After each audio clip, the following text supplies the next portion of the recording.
प्रणाम। प्रणाम। हरे कृष्ण माता जी, दंडवत प्रणाम। हरे कृष्ण माता जी, दंडवत प्रणाम। అందరికి కూడా మన हरे कृष्ण माता जी। మార్నింగ్ భగవద్గీత సెషన్ కి స్వాగతం అండి. हरे మనకి कृष्ण కూడా माता जी। మంగళాచరణ प्रणाम। చేసుకుని ఈ రోజు సెషన్ లో దండవత్ ప్రणाम డివోటీస్. హరే కృష్ణ. हरे कृष्ण माता जी, दंडवत प्रणाम माता जी। దండవత్ ప్రणाम డివోటీస్. हरे कृष्ण माता जी, प्रणाम। ప్రణామాలు మాతాజీ.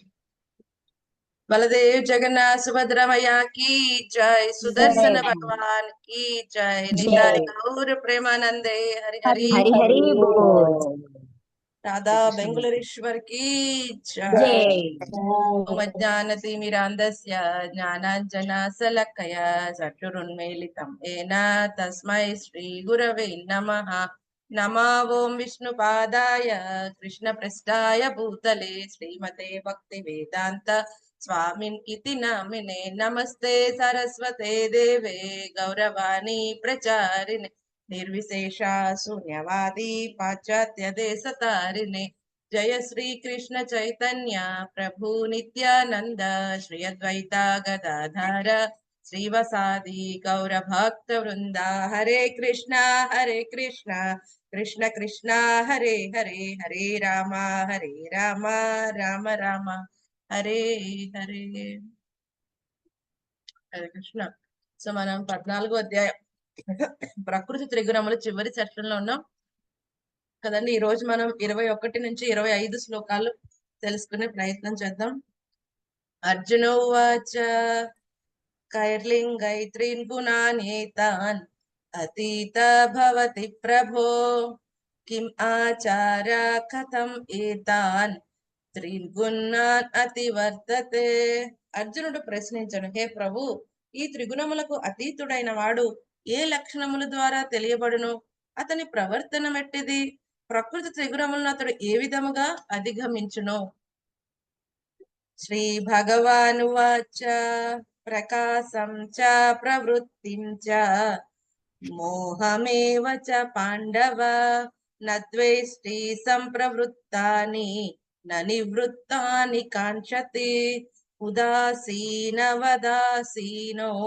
గుణైర్యో న విచాల్యతే గుణా వర్తంత ఇత్యేవం యోవతిష్టతి నిజ్ఞతే సమా దుఃఖ సుఖ స్వస్థః సమాలోష్టాస్మ కాంచనః తుల్య ప్రియా ప్రియో ధీరస్తుల్య నిందాత్మ సంస్తుతిః మానాపమానయోస్తుల్యస్తుల్యో మిథ్యారిపక్షయోః సర్వారంభ పరిత్యాగి గుణాతీత స ఉచ్యతే. దేవాది దేవుడైన శ్రీకృష్ణుడు పలికెను, పాండుపుత్ర, ప్రకాశము, ఆసక్తి, మోహము కలిగినప్పుడు వాటిని ద్వేషింపని వాడును, మరియు అవి లేనప్పుడు ఆకాంక్షింపని వాడును. గుణములే పని చేయుచున్నవని ఎరిగి వాని ద్వారా కలుగు ఈ ప్రకాశాదుల యందు నిశ్చయత్వమును మరియు స్థిరత్వమును కలిగి ఉదాసీనుని గాను దివ్యుని గాను నిలిచివాడును. ఆత్మయందే స్థితుడై సుఖదుఖములు ఏకమని భావించడి వాడును. మట్టి ముద్ద, రాయి, బంగారును సమముగా వీక్షించడి వాడును. ప్రియాప్రియములందు సమముగా వర్తించడి వాడును. నిందాస్తుతుల యందు మానవుల యందు సమత్వమున నిలుచు ధీరుడును. శత్రు మిత్రులను సమముగా చూచువాడును. సర్వములైన భౌతిక కర్మలను విడిచిన వాడును ఒక మనుషుడు ప్రకృతి త్రిగుణములను దాటిన వాడుగా చెప్పబడును. సో చాలా అద్భుతమైన సెషన్ లోకి మనం వచ్చండి. 14వ అధ్యాయం చివరి సెక్షన్ కదండి. సో చక్కగా భగవంతుడు, మనం నిన్న చర్చించుకున్నాం ఏమని చెప్పారు భగవంతుడు. ఎవరైతే గనక ఈ దేహధారి అయిన జీవుడు కదండి, ఎప్పుడైతే గనక ఈ త్రిగుణములు దాటినప్పుడు ఏమవుతుందని చెప్పారు, జనన మరణ వార్ధక్యముల నుండి మరియు వాటి వల్ల పొందే దుఃఖాల నుంచి విడిపడి ఈ జన్మమునందే అమృతత్వాన్ని పొందుతాడు. ఎప్పుడైతే మనం గుణాతీత స్థితికి వెళ్ళామో ఆ ముక్త స్థితికి వెళ్ళిపోతాం కదండి. ఈ భౌతిక ప్రపంచంలో ఉన్నప్పటికీ కూడా దేని చేత అంటపడకుండా ఉంటారు. ఆధ్యాత్మిక, ఆది దైవిక, ఆది భౌతిక క్లేశాల చేత కలత చెందకుండా అటువంటి దివ్యమైన స్థితిలో ఉంటారని చెప్పారు. సో ఇప్పుడు అర్జునుడికి ఒక సందేహం కలిగింది. ఇప్పటి వరకు కూడా స్వామి ఎంత బాగానో వివరించారు. ఈ 14వ అధ్యాయం మొత్తం కూడా త్రిగుణముల గురించి, వాటి ప్రవర్తన ఎలా ఉంటుంది, అవి ఎలా ఉంటాయి, ఎలా వ్యవహరిస్తాడు మనిషి, వాటి ఫలితాలేంటి, వాళ్ళ ఎవరైతే ఈ త్రిగుణాల ద్వారా కర్మలు చేస్తున్న వారి డెస్టినేషన్ ఏంటి, ఇవన్నీ కూడా చక్కగా వివరించాడు స్వామి కదండి. ఇవన్నీ వివరించిన తర్వాత ఇప్పుడు అర్జునుడికి చాలా అద్భుతమైన ప్రశ్న వచ్చింది. సరే అయితే ఈ గుణాతీతమైన స్థితిలో ఉన్నవాడు ఈ జనన మరణ చక్రాన్ని దాటుతాడని చెప్తున్నారు, చాలా బాగుంది. మరి ఒకవేళ మనకి మనం చెక్ చేసుకోవాలి, మన గుణాతీతమై దాటామా లేదా, లేకపోతే వేరే వాళ్ళని చూసి వాడు ఏ గుణాలతో బంధింపబడి ఉన్నాడు, లేకపోతే వాళ్ళు గుణాతీతమైన స్థితిలో ఉన్నారు, ఎలా అర్థం చేసుకోగలం? ప్రతి ఒక్కదానికి వాటి లక్షణాలను బట్టి అర్థం చేసుకోవచ్చు. సో ఇప్పుడు అర్జునుడు అడుగుతున్నాడు. అర్జునుడు 21వ శ్లోకంలో 3 ప్రశ్నలు వేశాడు. ఒకటి ఏంటి, ఈ త్రిగుణాలకి అతీతమైన వాటి లక్షణాలేంటి, ఎలా గుర్తించాలి వాడిని వెంటనే. రెండవది ఏంటి, వాడి ప్రవర్తన, అంటే వాడి డీలింగ్స్ ఎలా ఉంటాయి వేరే వాళ్ళతో గాని, లేకపోతే వాడికి వచ్చిన విషయాల పట్ల వాడి డీలింగ్స్ ఎలా ఉంటాయి కదండి. మూడవది ఏమంటున్నారు, ఈ త్రిగుణాలను ఏ విధంగా అధిగమించాలి. సో ఈ 3 ప్రశ్నల్లో మొదటి 2 ప్రశ్నలు కూడా 22-25 శ్లోకాల్లో మనకి వివరిస్తాడు స్వామి. సో అది మనం చర్చించుకుంటాం ఈ రోజు. ఏదైతే మూడవ ప్రశ్న దానికి 26వ శ్లోకంలో సమాధానం స్వామి చెప్తాడు, అది మనం రేపు చర్చించుకుంటాం కదండి. సో ఫస్ట్ ఈ ప్రశ్న అర్థం చేసుకునే ప్రయత్నం చేద్దాం. ఏమంటున్నాడు ఆయన, త్రిగుణాలకి అతీతమైన వాడు ఏ లక్షణముల ద్వారా ఉంటాడు. సో ప్రతి ఒక్క మన యొక్క సిమ్టమ్ ఏదైతే ఉన్నదో దానికి ఏదైనా ఒక రోగగ్రస్త స్థితిలో ఉన్నామనుకోండి, దాని ఒక సిమ్టమ్ ద్వారా తెలుస్తుంది కదండి. ఇప్పుడు టైఫాయిడ్ అనో లేకపోతే ఏదో ఒకటి వస్తుంది. ఆ జ్వరం వచ్చినప్పుడు సిమ్టమ్స్ అడుగుతారు డాక్టర్ గారు కదండి. మన డాక్టర్ దగ్గరికి వెళ్ళిన వెంటనే ఏమంటాడు ఆయన, ఏమేమి సిమ్టమ్స్ ఉన్నాయి కదండి, తలనొప్పి ఉందా, వాంతులు అవుతున్నాయా, బాడీ పెయిన్స్ ఉన్నాయా, ఎటువంటి స్థితిలో ఉన్నావు.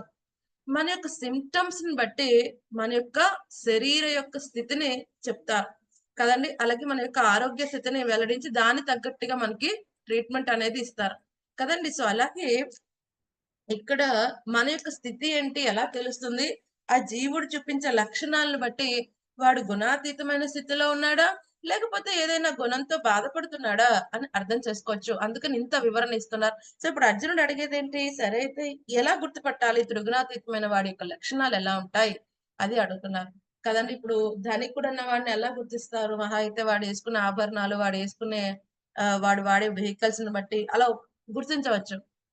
మూర్ఖుడైన వాడు ఎంత బాగా అలంకరించుకునే వాడి నోటి నుంచి ఒక మాట రాగానే అర్థమైపోతుంది వాడు ఎంత పరమ మూర్ఖుడో కదండి. సో మూర్ఖుడైన వాడు ఎంత వరకు వాడు మూర్ఖుడు అన్న రహస్యాన్ని దాయగలడు, నోరిప్పేంత వరకే. ఒక్కసారి నోరిప్పిన తర్వాత వాడు మాట్లాడే విధానం బట్టి కదండి వాడు ఎంత మూర్ఖుడో అర్థం చేసుకోవచ్చు కదండి. సో వాడు ఆలోచన తీరును బట్టి ఏ విధంగా వేరే వాళ్ళ మీద మాట్లాడుతున్నాడు, లేకపోతే అసలు విషయాన్ని అర్థం చేసుకోకుండా ఏదో ఒకటి అది మాట్లాడేస్తున్నాడు, ఇదంతా ఏంటి మూర్ఖ లక్షణములు. అవన్నీ కూడా ఎప్పటి వరకు కనిపించవయి, నోరిప్పంత వరకే. ఒక్కసారి నోరిప్పిన తర్వాత అవన్నీ కనిపిస్తాయి కదండి. అలాగే సో ఈ యొక్క గుణాతీతమైన స్థితి ఉన్న వాడి యొక్క లక్షణాలు కనిపిస్తాయి కదండి. వాడి సాంగత్యం రాగానే మనకు అర్థమైపోతుంది, ఓ వీడు గుణాతీతమైన స్థితిలో ఉన్నాడు కదండి. సో ఇక్కడ అటువంటి లక్షణాలని అర్జునుడు అడుగుతున్నాడు, ఎలా గుర్తుపట్టాలండి కదండి. సో అలాగే వాడి ప్రవర్తన ఎలా ఉంటుంది. సో ఇక్కడ ప్రభుపాద్ గారు చాలా అద్భుతంగా చెప్తున్నారు. మనం అందరం కూడా ఈ యొక్క దివ్యమైన స్థితిలో ఉండడానికి మనం అందరూ కూడా ప్రయత్నించాలి. సో ప్రతి ఒక్కరికి ఒక గ్రీడ్ ఏంటంటారు, ఒక దురాశ అనేది ఉంటుంది. దేని పట్ల, ఈ భౌతిక విషయాలు ఇంకా పొందాలి, ఇంకా పొందాలి, ఇంకా పొందాలి, ఇది సరిపోదు ఇంకా కావాలి. సో ఇటువంటి వాటిలో గ్రీడ్ అనేది ఉంటుంది కదండి, దురాశ కదండి, కామ క్రోధ లోభం సరిపోదు, ఎంతున్నా కావాలి కావాలి అనిపిస్తుంది. అది భౌతిక పరమైన వాడికి. ఇప్పుడు ఎవరైనా బిజినెస్ పర్సన్ దగ్గరికి వెళ్ళి, సో లాస్ట్ ఇయర్ నీ ప్రాఫిట్ ఎంత ఉంది అంటే వేలలో చెప్పాడు అనుకోండి, ఇప్పుడు లక్షల్లో చెప్తున్నాడు అనుకోండి ప్రాఫిట్, సరిపోతుంది అంటాడండి, సరిపోయిందండి చాలా ప్రాఫిట్ వచ్చింది అంటాడా? అనడం మాతాజీ తృప్తి ఉండదు, సో ఏమంటాడు, ఇంకా కావాలి అంటాడు. ఇంకా కావాలి. అయ్యో మరి ఇంకా లక్షల్లోనే వస్తుందండి, ఏం సరిపోద్ది ఈ రోజుల్లో, ఒక విల్లా కూడా కొనలేకపోతున్నా, కనీసం కోట్లో లాభం వస్తే ఆలోచించవచ్చు కదండి. ఇలా మాట్లాడతాడు, ఎందుకంటే గ్రీడ్, దురాశ కదండి. అలాగే భగవద్ భక్తులకి కూడా గ్రీడ్ ఉండాలి. దేని పట్ల, భగవంతుని ఇంకా సేవించాలి కదండి, ఇంకా సేవించాలి, ఇంకా సేవించాలి, ఇంకా సేవించాలి. ఎప్పటికీ వాళ్ళకి సంతృప్తి ఉండదు. ఓ మీ భగవంతుని సఫిషియెంట్ గా నామం చేస్తామండి, మీ సఫిషియెంట్ గా సేవించామని ఎప్పటికీ వాళ్ళు అనుకోరు. ఇంకా ఇంకా ఇటువంటి గ్రిడ్ అంత ఈజీగా డెవలప్ అవుతుందా? అలాగే ఒక వర్తకుడికి ఇంకా సంపాదించాలి, లేకపోతే ఇంకా బిజినెస్ డెవలప్ చేయాలని ఊరికే వచ్చేస్తుందా ఆ ఆశ అనేది? ఎంతో కృషి ఉంటుంది వెనకాల దానికోసం. ఎంతో తపన, ఆ వ్యాపారం మీద ఉత్సాహం కదండీ! అందరూ 8:00కి షాప్ ఓపెన్ చేస్తే ఆ వర్తకుడు ఏం చేస్తాడు 6:30కి ఓపెన్ చేసి కూర్చుంటాడు. ఎందుకని ఇంకా డెవలప్ చేయాలి, డెవలప్ చేయాలి, డెవలప్ చేయాలి అటువంటి మూడ్‌లో ఉంటాడు. అలాగే భక్తుడైన వాడు భగవంతునితో తనకున్న సంబంధాన్ని ఎప్పుడైతే డెవలప్ చేసుకోవాలని ఇటువంటి గ్రీడ్ ఉంటే, ఇటువంటి ఉత్సాహభరితుడైనప్పుడు అది చాలా దుర్లభం అంటున్నారు. చాలా కష్టం అంటున్నారు రూపగోస్వామి. కదండీ! ఎన్నో మంది భక్తులు ఎవడో ఒక్కడికి ఇటువంటి గ్రీడ్, ఇటువంటి భగవంతుని సేవించాలి. ఇంకా లౌల్యం అంటారు. భక్తి రసామృత సింధులో దీన్ని ఏం వాడతారు? లౌల్యం. లౌల్యం ఉండాలి. భగవంతుని సేవించే విధానంలో. ఇంకా కావాలి, ఇంకా సేవించాలి, ఇంకా సేవించాలి. సో 20 మాలలు చేస్తున్నాం కదా! సరిపోదు. కదండీ! ఇంకా శుద్ధ నామాన్ని చేయాలి. కదండీ! శుద్ధమైన నామాన్ని చేయాలి. భగవద్గీత శ్రవణం చేస్తున్నామండి గంటలు గంటలు. భాగవతం శ్రవణం చేస్తున్నాం. కానీ ఎంత శ్రద్ధగా శ్రవణం చేస్తున్నావు? కదండీ! అది క్వెషన్ మార్క్. ఎంత శ్రద్ధగా శ్రవణం చేసే గంటలు పెంచుకోవాలి. శ్రద్ధగా శ్రవణం చేసే నామాన్ని పెంచుకోవాలి. కదండీ! ఈ విధంగా లౌల్యం ఉండాలి. ఏదో జరుగుతుందిలేండి. ఏదో అలాగా సాగుతుంది. 10 ఏళ్లు బట్టి భక్తి చేస్తున్నాం. అలా ఎళ్తుంది. అలా కాదు. బిజినెస్ వాడు అలాగే అనుకుంటాడా? ఏదో బిజినెస్ నడుస్తోంది. పెట్టాను 10 ఏళ్లు అయింది. ఏదో కొంచెం కొన్ని లాభాలొస్తున్నాయి. అలా అనుకోడు వాడు. టాప్‌లో ఉండాలనుకుంటాడు. అలాగే ఎవరైతే సాధన చేస్తున్నారో వాళ్ళు సాధించాలి అనుకోవాలి. ఈ భక్తి ఈ జన్మలోనే నేను కంప్లీట్ చేసి అధ్యాత్మ ప్రపంచానికి వెళ్ళాలి. ఓకే. సరే క్యారీ ఫార్వర్డ్ అవుతుంది కదా! మళ్ళీ నెక్స్ట్ జన్మలో చూసుకుందాంలే పర్సెంటేజ్. అటువంటి వాడు కష్టం చాలా కష్టం. నెక్స్ట్ జన్మలో మళ్ళీ గురువు దొరకాలి, సాంగత్యం దొరకాలి, శాస్త్రం దొరకాలి. చాలా కష్టం. సో ఇటువంటి లౌల్యం ఉన్న వాళ్ళకి ఏమవుతుంది? ఎప్పుడైతే గురువు యొక్క ఇన్‌స్ట్రక్షన్ చక్కగా పాటిస్తారో ఏమవుతుందండి? వాళ్ళే ఈ త్రిగుణాతీతమైన స్థితికొచ్చే అవకాశం ఉన్నది. సో ఆఫ్ హ్యాండ్ లాజిక్ ఎప్పుడు పాటించకూడదు కదండీ! సో భగవద్గీతలో కొన్ని ఇన్‌స్ట్రక్షన్స్ స్వామి చెప్పారనుకోండి. కొంతమంది ఏమంటారు? ఇన్ని అధ్యాయాలు ఇన్‌స్ట్రక్షన్స్ పాటిస్తామండి. ఆ తర్వాత మమ్మల్ని అడగొద్దు. అవి చాలా కష్టంగా ఉన్నాయి. ఆ! అలా కాదు. ఒక ఇన్‌స్ట్రక్షన్ పాటించి ఒకటి పాటించకపోవటం ఎలాంటిది? ఆచార్యులు ఏమంటారు? Half hand logic. అంటే ఈ కోడి ముందు భాగం తింటోందండి. కానీ వెనక భాగం నుంచి బంగారు గుడ్డొస్తుంది. సో ముందు భాగాన్ని కట్ చేసేస్తాను. వెనకాల భాగం సరిపోద్ది నాకు అంటే అది మూర్ఖత్వం. కదండీ! ఎప్పుడైతే ముందు భాగాన్ని కట్ చేస్తామో ఇంక వెనక భాగం రిజల్ట్ ఇవ్వడం మానేస్తుంది. అలాగే ఎప్పుడైతే ఏమని చెప్పారు? సర్వ ధర్మాన్ పరిత్యజ్య మామేకం శరణం వ్రజ త్వం సర్వ పాపేభ్యో మోక్షయిష్యామి మా శుచ. మనకి కావాలి. మనకు అన్ని పాపాల నుంచి విముక్తి కావాలి. బట్ ఆయన ఏదైతే చేయమన్నాడో సర్వ ధర్మాన్ని పరిత్యజ్య అది మాత్రం చేయం. అది మాత్రం చేయడానికి చాలా ఆలోచిస్తాం. కానీ ప్రహ్లాదుని కాపాడాడండి. మమ్మల్ని ఎందుకు కాపాడలేదు? సో ప్రహ్లాదుడు సర్వధర్మాన్ని పరిత్యజ్య కూడా చేశాడు. కానీ మనం అది చెయ్యం. సో ప్రహ్లాదుడికి వచ్చిన రిజల్ట్ మనకు కావాలి. కానీ ప్రహ్లాదుల్లాగా మనం భక్తి చేయడానికి రెడీగా ఉంటాం. కదండీ! ఇటువంటిది వర్క్ అవ్వదు. కదండీ! సో ఎలాగైతే ఆఫ్ హ్యాండ్ లాజిక్ వర్క్ అవ్వదో అలాగే భగవంతుని యొక్క ఇన్‌స్ట్రక్షన్స్ అన్నీ పాటించాలి. సగం పాటిస్తే సగం పాటించను అని కాదు. కదండీ! సో అప్పుడు మనం గుణాతీతమైన స్థితికి వెళ్ళే అవకాశం ఉన్నది. సో అటువంటి వాడి ప్రవర్తన ఎలా ఉంటుంది? మనకి 22-25 శ్లోకాల్లో చెప్తున్నారు. సో ఏమంటున్నారు? ప్రకాశం చ ప్రవృత్తిం చ మోహమేవ చ పాండవ. సో ప్రకాశమానంగా ఉండటం. ఇది ఏ గుణం యొక్క లక్షణం? సత్వగుణమా? సత్వగుణం. సత్వగుణం. వెరీ సత్వగుణం. Nice. Thank you Mataji. So next ఏంటి? నెక్స్ట్ ఇంకోటి ఏమంటున్నారు? ప్రవృత్తిం చ. ప్రవృత్తి అంటే ఆసక్తి. ఈ ఆసక్తి ఏ గుణం యొక్క లక్షణం? రజోగుణం మాతాజీ. రజో రాగాత్మకం విద్ధి. విపరీతమైన కోరికలు, విపరీతమైన అమితమైన ఆసక్తి. ఇంకోటి ఏమంటున్నారు? మోహమేవచ. మోహం భ్రాంతి ఏ గుణం యొక్క లక్షణం? తమో గుణం, రజోగుణం. తమో గుణం కదండి. సో ఈ విధంగా ఇక్కడ ఏమని చెప్తున్నారు? మొట్టమొదటి మనకి 22వ శ్లోకంలోనే వాడి లక్షణాలు చెప్తున్నారు. ఈ మూడిటికి అతీతంగా ఉంటాడు. ఈ మూడు కలిగినప్పుడు వాడి బిహేవియర్ డిఫరెంట్ గా ఉంటుంది. ఏంటవి? ప్రకాశంగా ఉన్నప్పుడు, జ్ఞానంగా ఉన్నప్పుడు, రెండవది ఏంటి? ఆసక్తి కలిగినప్పుడు, మోహం వచ్చినప్పుడు. ఈ మూడిటికి మిగతా గుణాలతో బంధింపబడినప్పుడు వాటి అనుగుణంగా వాడి కర్మలు చేస్తూ ఉంటాడు. కదండి! ప్రకాశమానంగా ఉన్నాం, జ్ఞానంగానే ఉన్నాం కదా అని దాంతో బంధించబడే అవకాశం సత్వగుణవాడు. రకరకాలైన కోరికలతో బంధింపబడేవాడు రజోగుణవాడు. మోహంతో, భ్రాంతితో, నిద్రతో కదండి పిచ్చితనంతో బంధింపబడేవాడు తమో గుణవాడు. వీటి అన్నిటికీ అతీతంగా ఉండే స్థితి అది త్రిగుణాతీతమైన స్థితి. అంటే 3 గుణాల గురించి మాట్లాడాడు. వాడి బంధించే విషయాల గురించి మాట్లాడుతున్నాడు అర్జునుడు. కదండి. సారీ, కృష్ణ భగవానుడు. సో కృష్ణ భగవానుడు ఏమని చెప్తున్నారు, ఈ 3 గుణాలు బంధించే వాటి నుంచి వాడు బయటికి వస్తాడు. సో బయటకు వచ్చి వాడు ఎలా ప్రవర్తిస్తాడు? నద్వేష్టి, ఎవరిని ద్వేషించకుండా ఉంటాడు కదండి. ఎవరిని ద్వేషించకుండా ఉంటాడు. సో ఈ విషయం పదే పదే స్వామి చెప్తున్నారు. ఈవెన్ మనకు భక్తాష్టకంలో 12వ అధ్యాయంలో కూడా చెప్పారు కదండి, వేరే వాళ్ళ పట్ల ద్వేషం కలిగి ఉండకూడదు.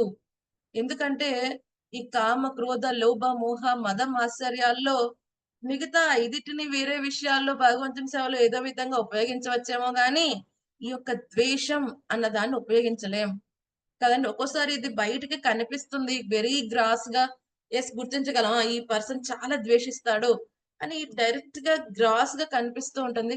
ఒక్కోసారి కొంతమంది వెరీ ఇంటలెక్చువల్ పిల్లర్స్ ఏం చేస్తారు, ఈ సటిల్ గా అతి సూక్ష్మంగా ఈ ద్వేషాన్ని క్యారీ చేస్తూ కదండి దాన్ని వాళ్ళు కర్మలు చేస్తూ ఉంటారు. అంటే ఓకే, మేమేమి ద్వేషంగా లేని వాళ్ళం అని ప్రదర్శిస్తూనే అని చెప్పుకుంటూనే ద్వేషాన్ని వెదజల్లుతూ ఉంటారు. అటువంటి వాళ్ళు త్రిగుణాతీతమైన స్థితికి వచ్చిన వాళ్ళు కాదు అని ఇక్కడ మనం అర్థం చేసుకోవాలి. సో మనం ఇక్కడ రాబడ్డానికి కారణమే ఈ యొక్క ద్వేషం, అసూయ, ద్వేషం.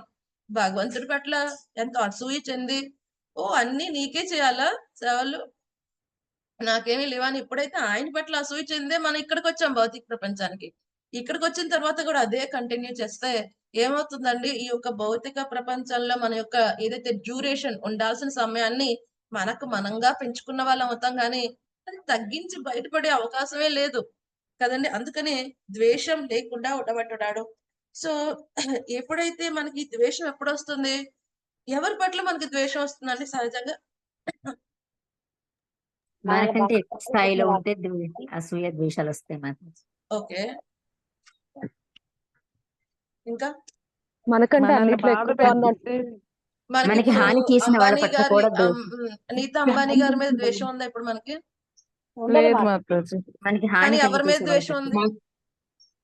మనతో పాటే ఉంటూ ముందుకు వెళ్ళిపోయే వాళ్ళ మీద కూడా కాదు. మనకన్నా మన పక్కింటి వాళ్ళ మీద, అంతస్తులు, మన చెల్లి మీదో, లేకపోతే మన ఐశ్వర్యము, అన్నగారి మీదో ధైర్యము, కదండి. మాతాజీ దగ్గర వాళ్ళ మీద మనం ఎత్తుకుంటాం. దూరంగా ఉన్న మనతో అంబానీ గారి మీద, ఏకీభవిస్తున్న వాళ్ళ మీద ద్వేషం ఆ ఉంటుంది. నీతా అంబానీ గారి అవును. మీద మనకి ఎటువంటి ప్రాబ్లం ఉండదు. లేదు కదండి. సో ఈ ద్వేషం అనేది ఏం చేస్తూ ఉంటాం, వేరే వాళ్ళతో కంపేర్ చేసుకుంటూ వేరే వాళ్ళకి కించపరిచే ప్రయత్నం, లేకపోతే వాళ్ళు మనకంటే ఇంత ముందుకు ఎందుకు వెళ్ళిపోతున్నారు, లేదా మనకంటే వెనకాల కదా వీడు స్టార్ట్ చేశాడు బిజినెస్, ఇంత ముందుకు ఎలా వెళ్ళిపోయాడు, ఇటువంటి విధంగా ద్వేషిస్తూ ఉంటారు. ఇటువంటి ద్వేషం అనేది ఎలా ఉంటుంది, గృహమేధి యొక్క లక్షణం. గృహమేధి ఎప్పుడూ ద్వేషిస్తూ ఉంటాడు. మనం చాలా సార్లు చెప్పాను ఆ స్టోరీ. ఏం చేస్తాడు ఒకడు, పరమశివుని చాలా బాగా ఆరాధిస్తాడు, వస్తాడు, చక్కగా ఇల్లు కట్టుకుంటాడు, కారు కట్టుకుంటాడు. కానీ పక్కింటోడు వీడు ఒక ఇల్లు కట్టుకుంటే వాడు 2 ఫ్లోర్స్ ఇస్తున్నాడు. ఒక కారు అయితే 2 కార్లు వస్తున్నాయి. సో మళ్ళీ బాగా డౌట్ వచ్చింది. వెళ్లి మళ్ళీ ప్రార్థన చేసి, తపస్సు చేసి, అసలు నువ్వు పక్కింటి వాడికి ఏం వరాలు ఇచ్చావంటే, ఏం లేదయ్యా వాడు ఏం కోరుకోలేదు, నీకేదొచ్చినా దానికి డబ్బులు కావాలన్నాడు. వెంటనే ఈ భక్తి ఏమంటాడు, అయితే నాకు ఒక కన్ను పోవాలి స్వామి. అదేంట్రా గుడ్డోడైపోతావు నువ్వు, ఒక కన్ను పోతా అంటే, ఏం పర్వాలేదు వాడికి 2 కళ్ళు పోతాయి. ఇది ద్వేషం కదండి, ఇది ద్వేషం. సో ఇది ఎలా ఉంటుంది, ఎప్పుడైతే మనం ఈ త్రిగుణాలతో బంధింపబడి ఉన్నామో, ఈ ర్యాట్ రేస్ లో ఎప్పుడైతే ఉంటామో కదండి, సో ఏమవుతుంది, ద్వేషిస్తూ ఉంటాం, కంపేర్ చేస్తాం, ద్వేషిస్తూ ఉంటాం. కానీ ఎవరికెవరు కంపేర్ చేసుకోవాలి, మనకి మనమే కంపేర్ చేసుకోవాలి. మనకి మనమే కాంపిటీషన్, వేరేవాడు కాదు, మనకి మనమే కాంపిటీషన్. నిన్నటికంటే ఈ రోజు బెస్ట్ వర్షన్ బయటకు వచ్చిందని ఆలోచించి అది కావాలి. అంతేకాని వేరే వాళ్ళతో కంపేర్ చేసుకుని మనలో ఉన్న బ్యాడ్ వర్షన్ పెంచుకుంటూ ముందుకు వెళ్తూ ఉంటే అంతకన్నా దరిద్రమైన విషయం ఇంకోటి ఏమి లేదు కదండి. సో మన బెస్ట్ వర్షన్ తీయడానికి మనం ప్రయత్నించాలి. అందుకని వేరే వాళ్ళని ద్వేషించే ప్రయత్నం ఎప్పుడు చేయకూడదు. వేరే వాళ్ళని ద్వేషించడం కారణంగా అగ్ని, ఆ ద్వేషం అనే అగ్ని వాడిని అవతల వాడిని ఏం చేస్తుందో తెలియదు కానీ ముందు మనల్ని హరించి వేస్తూ ఉంటుంది. క్షణ క్షణం మనకున్న ఏమవుతుంది, ఆ మనశ్శాంతి అనేది పోతుంది. ఆచార్యులు చాలా బాగా చెప్తారు కదండి, చితి కదండి, ఎప్పుడైతే చితిలో పెడతారు కదా, దేహం అయిపోయినప్పుడు, దేహం విడిచిపోయిన తర్వాత దేహాన్ని చితిలో పెట్టినప్పుడు ఏమవుతుందండి, క్షణకాలంలో దేహం అంతా నాశనం అయిపోతుంది. కానీ ఏదైతే చింత కదండి, చితికి చింతకి చాలా తక్కువ, చాలా వెరీ మైన్యూట్ గా ఉంది డిఫరెన్స్. కానీ ఈ చింత ఏం చేస్తుందంట, ఏం చేస్తుంది, ప్రతి క్షణం అని చంపుతుంది. ఆ చితి ఏంటి, ఒక్క క్షణంలో కాల్చి బూడిద అయిపోతుంది మొత్తం. కానీ ఈ చింత అనేది ఏమవుతుంది, ప్రతి క్షణం జీవుణ్ణి సజీవంగా దహనం చేస్తూ ఉంటుంది. సో ఈ చింత అనేది రావడానికి మెయిన్ కారణం ఏంటి? ద్వేషం. ద్వేషం కదండి. మనకున్న దాని పట్ల ఎప్పుడు ఆసక్తి ఉండదు. మనకి లేని దాని గురించి మనం ఎక్కువ ఆలోచిస్తూ ఉంటాం కదండి.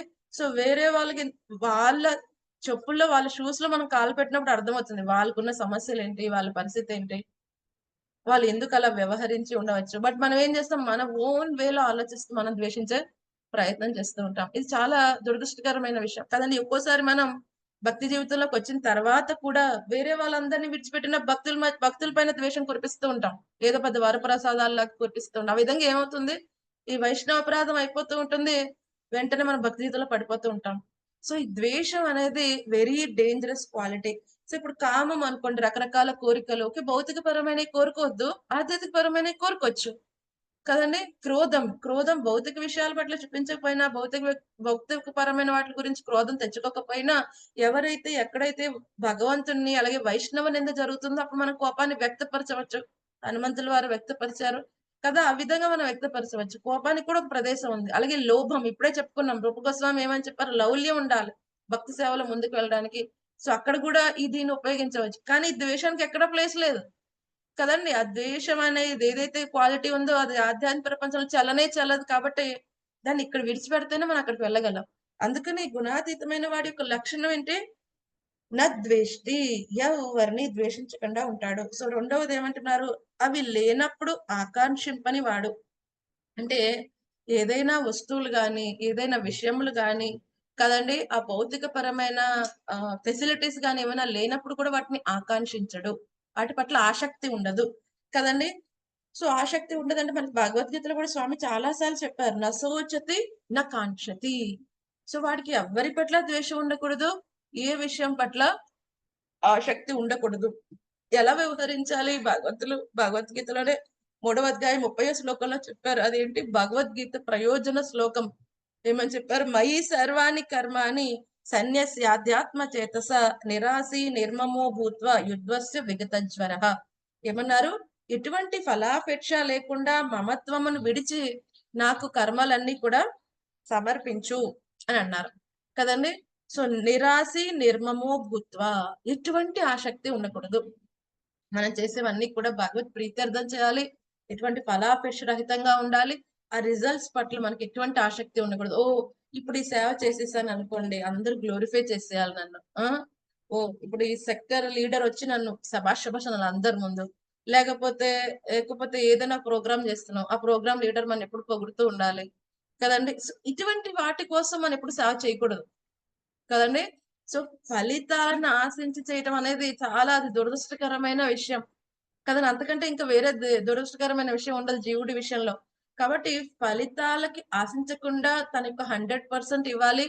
అది భగవంతుని ప్రీత్యర్థం చేసినప్పుడు 100% ఇస్తాం డెఫినెట్ గా కదండి. సో ఇప్పుడు మన అమ్మగారు ఇంటికి వస్తున్నారు, ఎన్నో రోజుల తర్వాత అమ్మ ఇంటికి వస్తుంది, ఏం చేస్తాం, అమ్మకి ఇష్టమైన వంటల్లో ఏదైతే మనకు దొరుకుతుందో కదండి, మనకున్న శాయశక్తులు అన్ని పెట్టి చేస్తాం. అలాగే భగవంతుని సమర్పించాల్సిన కర్మ ఎలా చేస్తాం, భగవంతుడికి ఏ విధంగా చేస్తే ప్రీతి కలిగిస్తుందో ఆ విధంగా చేస్తూ మనకున్న ఎనర్జీ శక్తి భగవంతుడు ఏదైతే ఇంటెలిజెన్స్ ఇచ్చారో అవన్నీ చేసే ప్రయత్నం చేస్తాం.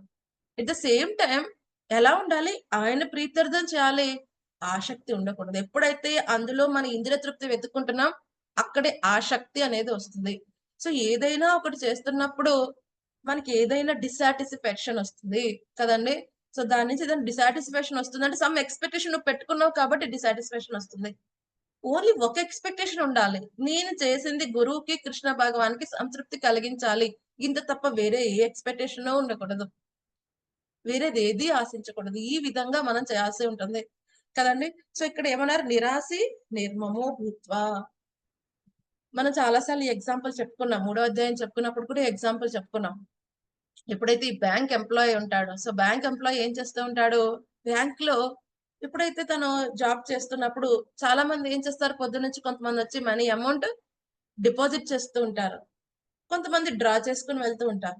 సో ఎవరైనా డిపాజిట్ చేసినప్పుడు ఎగిరి సంబరం చేసుకుంటాడు. ఎవరైనా ఇప్పుడు 5 కోట్లు డిపాజిట్ చేశారనుకున్నాడు బ్యాంక్ వచ్చి, సో ఇంటికి వెళ్ళి వాడు దీపావళి దసరా చేసుకుంటాడా, చేసుకోడు ఎందుకంటే బ్యాంక్ సొమ్మని తెలుసు. అలాగే ఇప్పుడు ఎవరో వచ్చి ఒక 10 కోట్లు డ్రా చేసుకుని వెళ్ళిపోయారు, ఆ రోజు ఆడు తింటాం మానేసి అయ్యయ్యో ఎంత జరిగిపోయిందని ఏడుస్తూ కూర్చుంటాడా, లేనే లేదు కదండి. ఎందుకంటే తనకు క్లియర్ గా తెలుసు ఇది బ్యాంక్ది, నాది కాదు. ఇక్కడ ఏం చేస్తున్నాడు, కేవలం తన కర్తవ్యం మాత్రం చేసి వచ్చేస్తున్నాడు. అలాగే ఎవరికైతే గనక ఈ గుణాతీతమైన స్థితిలో ఉన్నవాడికి అర్థమవుతుంది, మొత్తానికి ఈశ్వరుడు స్వామి, నేను కేవలం ఈ యొక్క కేర్ టేకర్ మాత్రమే. సో ఇటువంటి సమయంలో ఏదైనా వచ్చినా రాకపోయినా ఉన్నది పోయినా పెద్ద సమస్య ఉండదు. సరే అండి, ఇప్పుడు బ్యాంక్ ఎంప్లాయ్ అంటే ఓకే, సరే బ్యాంక్ వెళ్తున్నాడు వస్తున్నాడు, వాడి శాలరీ వాడికి వస్తుంది కాబట్టి ఎటువంటి అటాచ్మెంట్ లేకుండా చేయవచ్చు. బట్ మేమైతే మేము కర్మలు రోజు మేమే చేస్తున్నాం, మా కాలు చేస్తున్నాం, మరి వాటి రిజల్ట్స్ పట్ల ఆసక్తి లేకుండా ఎలా ఉండాలి? అదే కదా అద్భుతమైన విషయం. సో ఎప్పుడైతే మనం భగవంతుని యొక్క ప్రీత్యర్థం చేస్తామో ఈ యొక్క ఎటువంటి ఫలాపేక్ష రహితంగా చేసే అద్భుతమైన క్వాలిటీ మనలో డెవలప్ అవుతుంది. సో దాన్ని డెవలప్ చేసుకోమంటున్నాడు స్వామి. 12వ అధ్యాయంలో కూడా చూసాం, నీ కర్మల ఫలితాన్ని నాకు ఇవ్వలేకపోతే కనీసం ఏమన్నాడు, ఆ కర్మల ఫలితాన్ని వేరే వాళ్ళ కోసం త్యాగం చేయడం ప్రయత్నించు. అప్పుడు ఏమవుతుంది, ఫలితాల పట్ల ఆసక్తి పోయి స్లోగా రినౌన్సియేషన్, త్యాగం పెరిగి ఏమవుతుంది, అది భగవంతుడి ప్రీత్యర్థం చేసే ప్రయత్నం చేస్తాం. ఒక్క నిమిషం అండి.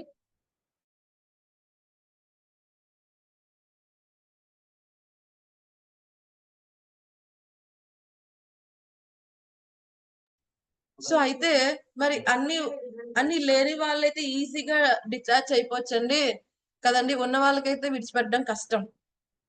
ఇది కరెక్టేనా? అలా ఏమన్నా ఏం ఉంటే లేదు మాతాజీ, ఎవరికైనా ఎవరికైనా ఒకటే కష్టమేనా వస్తుంది. ఫలితాలు విడిచిపెట్టడం?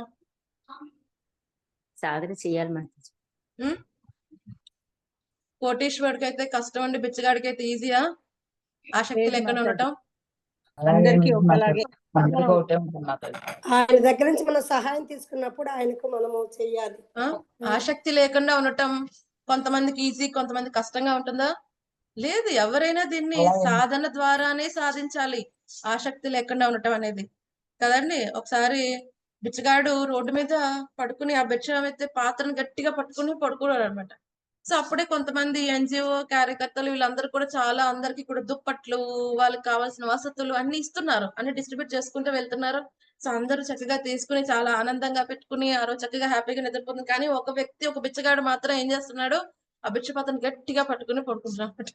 సో వాళ్ళు వెళ్ళి అడిగారు, ఏంటి ప్రాబ్లం, నీకు ఇంకా ఆకలేస్తుందా, ఏం కావాలి, ఏంటి నీకు ఇంత యాంగ్జైటీగా ఎందుకున్నావంటే, ఏమి లేదండి, ఇప్పుడు నేను పడుకుని పోతే నా భిక్ష పాత్ర ఎవరైనా ఎత్తుకెళ్ళిపోతారేమోనని టెన్షన్ పడుతుంది. సో చూడండి, ఆసక్తి అనేది ఓన్లీ ఏమంటారు, ఐశ్వర్యవంతులకి ఆసక్తి అండి, మిగతా వాళ్ళకి అదవనేది లేదండి. ఇదేంటి, ఇంటర్నల్ క్వాలిటీ కదండి. భౌతిక విషయాల పట్ల ఆసక్తిని తొలగించుకోవటం అనేది ఇంటర్నల్ క్వాలిటీ. దీన్ని డెవలప్ చేసుకోవాలి. ఒక్కోసారి మనం బయట కనిపించే సాధన, బయట ఎపిరియన్స్ కోసం చాలా ప్రయత్నిస్తాం, ఇంటర్నల్ ప్రిపరేషన్ ఎప్పుడు చేయం. ఇదంతా ఏంటి, ఈ లక్షణాలని ఇంటర్నల్ ప్రిపరేషన్ అంతా కూడా ఆసక్తి లేకుండా ఉండటం అనేది ఇంటర్నల్ ప్రిపరేషన్. ఇంటర్నల్ గా ప్రిపేర్ అవ్వాలి అంటే ఏంటి, ఆ సూక్ష్మ దేహం మీద మనం వర్క్ చేయాల్సి ఉంటుంది. మనసు, బుద్ధి, అహంకారం మీద మనం వర్క్ చేస్తే ఇంటర్నల్ క్వాలిటీస్ డెవలప్ అవుతాయి, ఆసక్తి లేకుండా ఉండటం అనేది కదండి. సరే అయితే ఈ ఆసక్తి లేకుండా ఉండటం కేవలం బ్రహ్మచారులకు చాలా ఉపయోగపడుతుంది, లేకపోతే సన్యాసులు బాగా చేయగలరండి. మేము గృహస్థాశ్రమం ఉన్నవారు, సో ప్రతి క్షణం ఎన్నెన్నో డీలింగ్స్ చేస్తూ ఉంటాం. సో మాకు అవుతుందా ఆసక్తి లేకుండా ఉండటం? ఇటువంటి సమస్యలు, ఇటువంటి సందేహాలు రావచ్చు. సాధన చేస్తే ఎవరికైనా ఇది సాధ్యం అవుతుంది కదండి. ఈ ఆసక్తి లేకుండా ఉండటం అనేది కేవలం ఒక వర్గం వాళ్ళకి చెందిన విషయమే కాదు కదండి.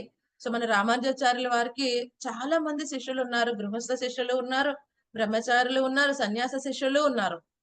సో ఒకసారి రామానుజాచార్యులు చక్కగా చెప్పారు, ఈ యొక్క వైరాగ్యం, ఈ భౌతిక విషయాలు ఫలాపేక్ష రహితంగా చేయాలి, ఎటువంటి ఆసక్తి లేకుండా ఉండే ప్రయత్నం చేయాలి. ఇటువంటి అద్భుతంగా చెప్పినప్పుడు కొంతమంది వాళ్ళు మాట్లాడుకుంటున్నారు, ఓ ఈ విషయం అయితే బ్రహ్మచారులకు సన్యాసులు చాలా ఈజీ చేయటం. ఎందుకంటే వాళ్ళ దగ్గర ఏం పొజిషన్స్ ఏమి ఉండవు కదా, వాళ్ళ దగ్గర ఏమైనా దాయడానికి ఏమైనా ఉన్నాయా, వాళ్ళకి ఏమన్నా ఎటువంటి విషయాల పట్ల ఆసక్తి లేకుండా ఉండడానికి వాళ్ళకి ఏముంటాయి, మహా అయితే 2 జతలు ఉంటాయి, వేసుకున్నది కాకుండా ఇంకొక 2 సెట్స్ ఉంటాయి. సో దాని పట్ల వాళ్ళకి ఆసక్తి ఏముంటుంది, వాళ్ళేం పెద్ద పొజిషన్స్ మెయింటైన్ చేయరు కాబట్టి వాళ్ళకి ఈజీ ఈ ఆసక్తి లేకుండా ఉండటం. కానీ ఈ గృహస్థులకి చాలా కష్టం అని చర్చించుకుంటున్నారండి.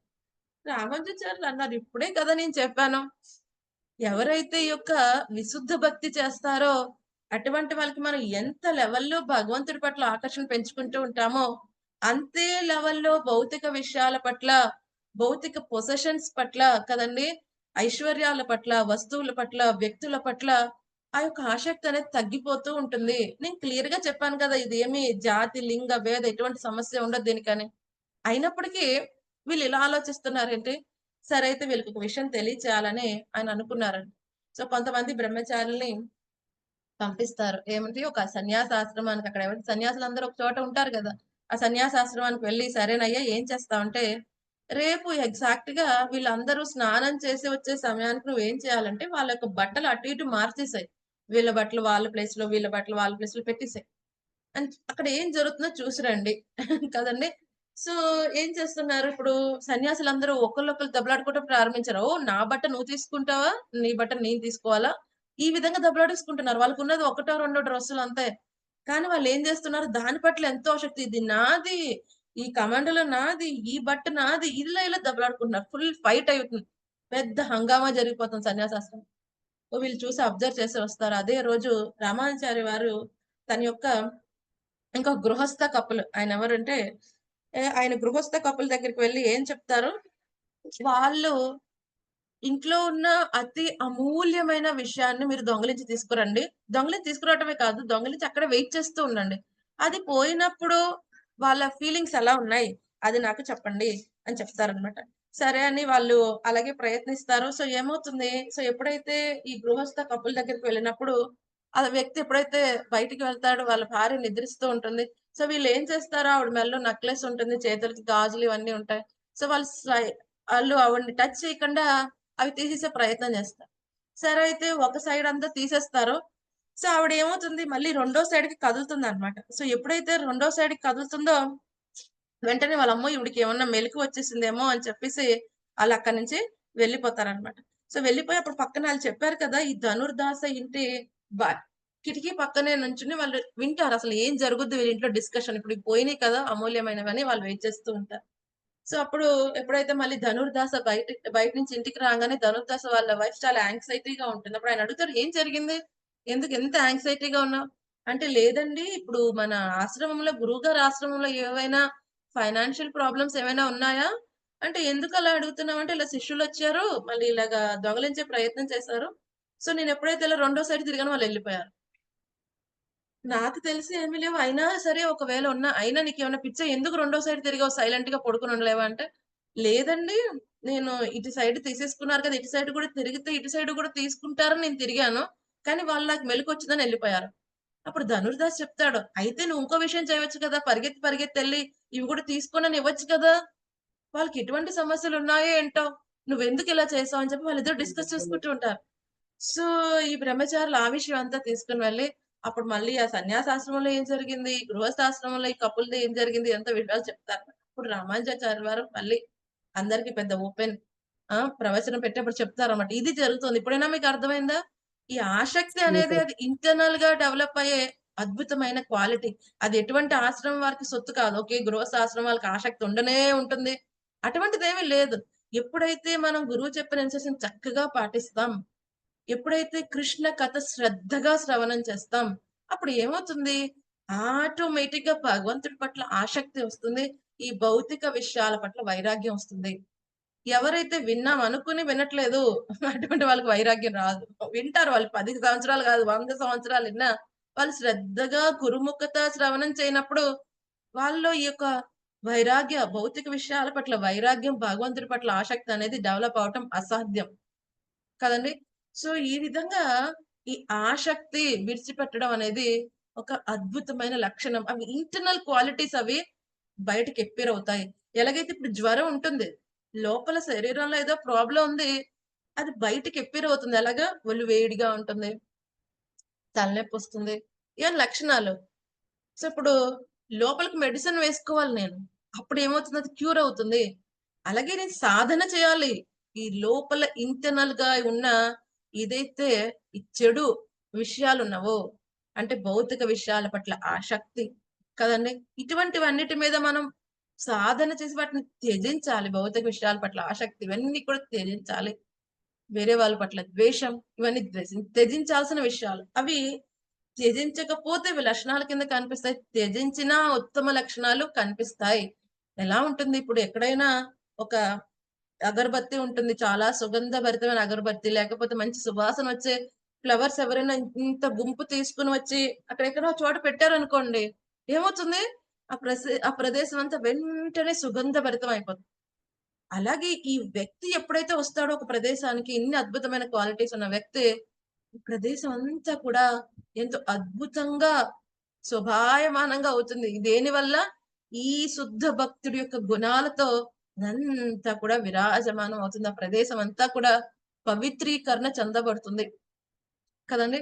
సో సరే, అయితే ఇంకా మరి వాడి ప్రవర్తన ఎలా ఉంటుంది కదండి. 23 నుంచి 25 శ్లోకాల్లో వాడి ప్రవర్తన గురించి మాట్లాడుతున్నారు. ఏమంటున్నారు? ఉదాసీన వదాసీనో గుణైర్యూన విశాల్యతే గుణావర్తంత ఇత్యేవం ఏవ తిష్టతి నేజ్ఞతే కదండి. ఉదాసీన వదాసీనం, ఉదాసీనంగా ఉంటాడు కదండి, దివ్యుడై నిలిచి ఉంటాడు.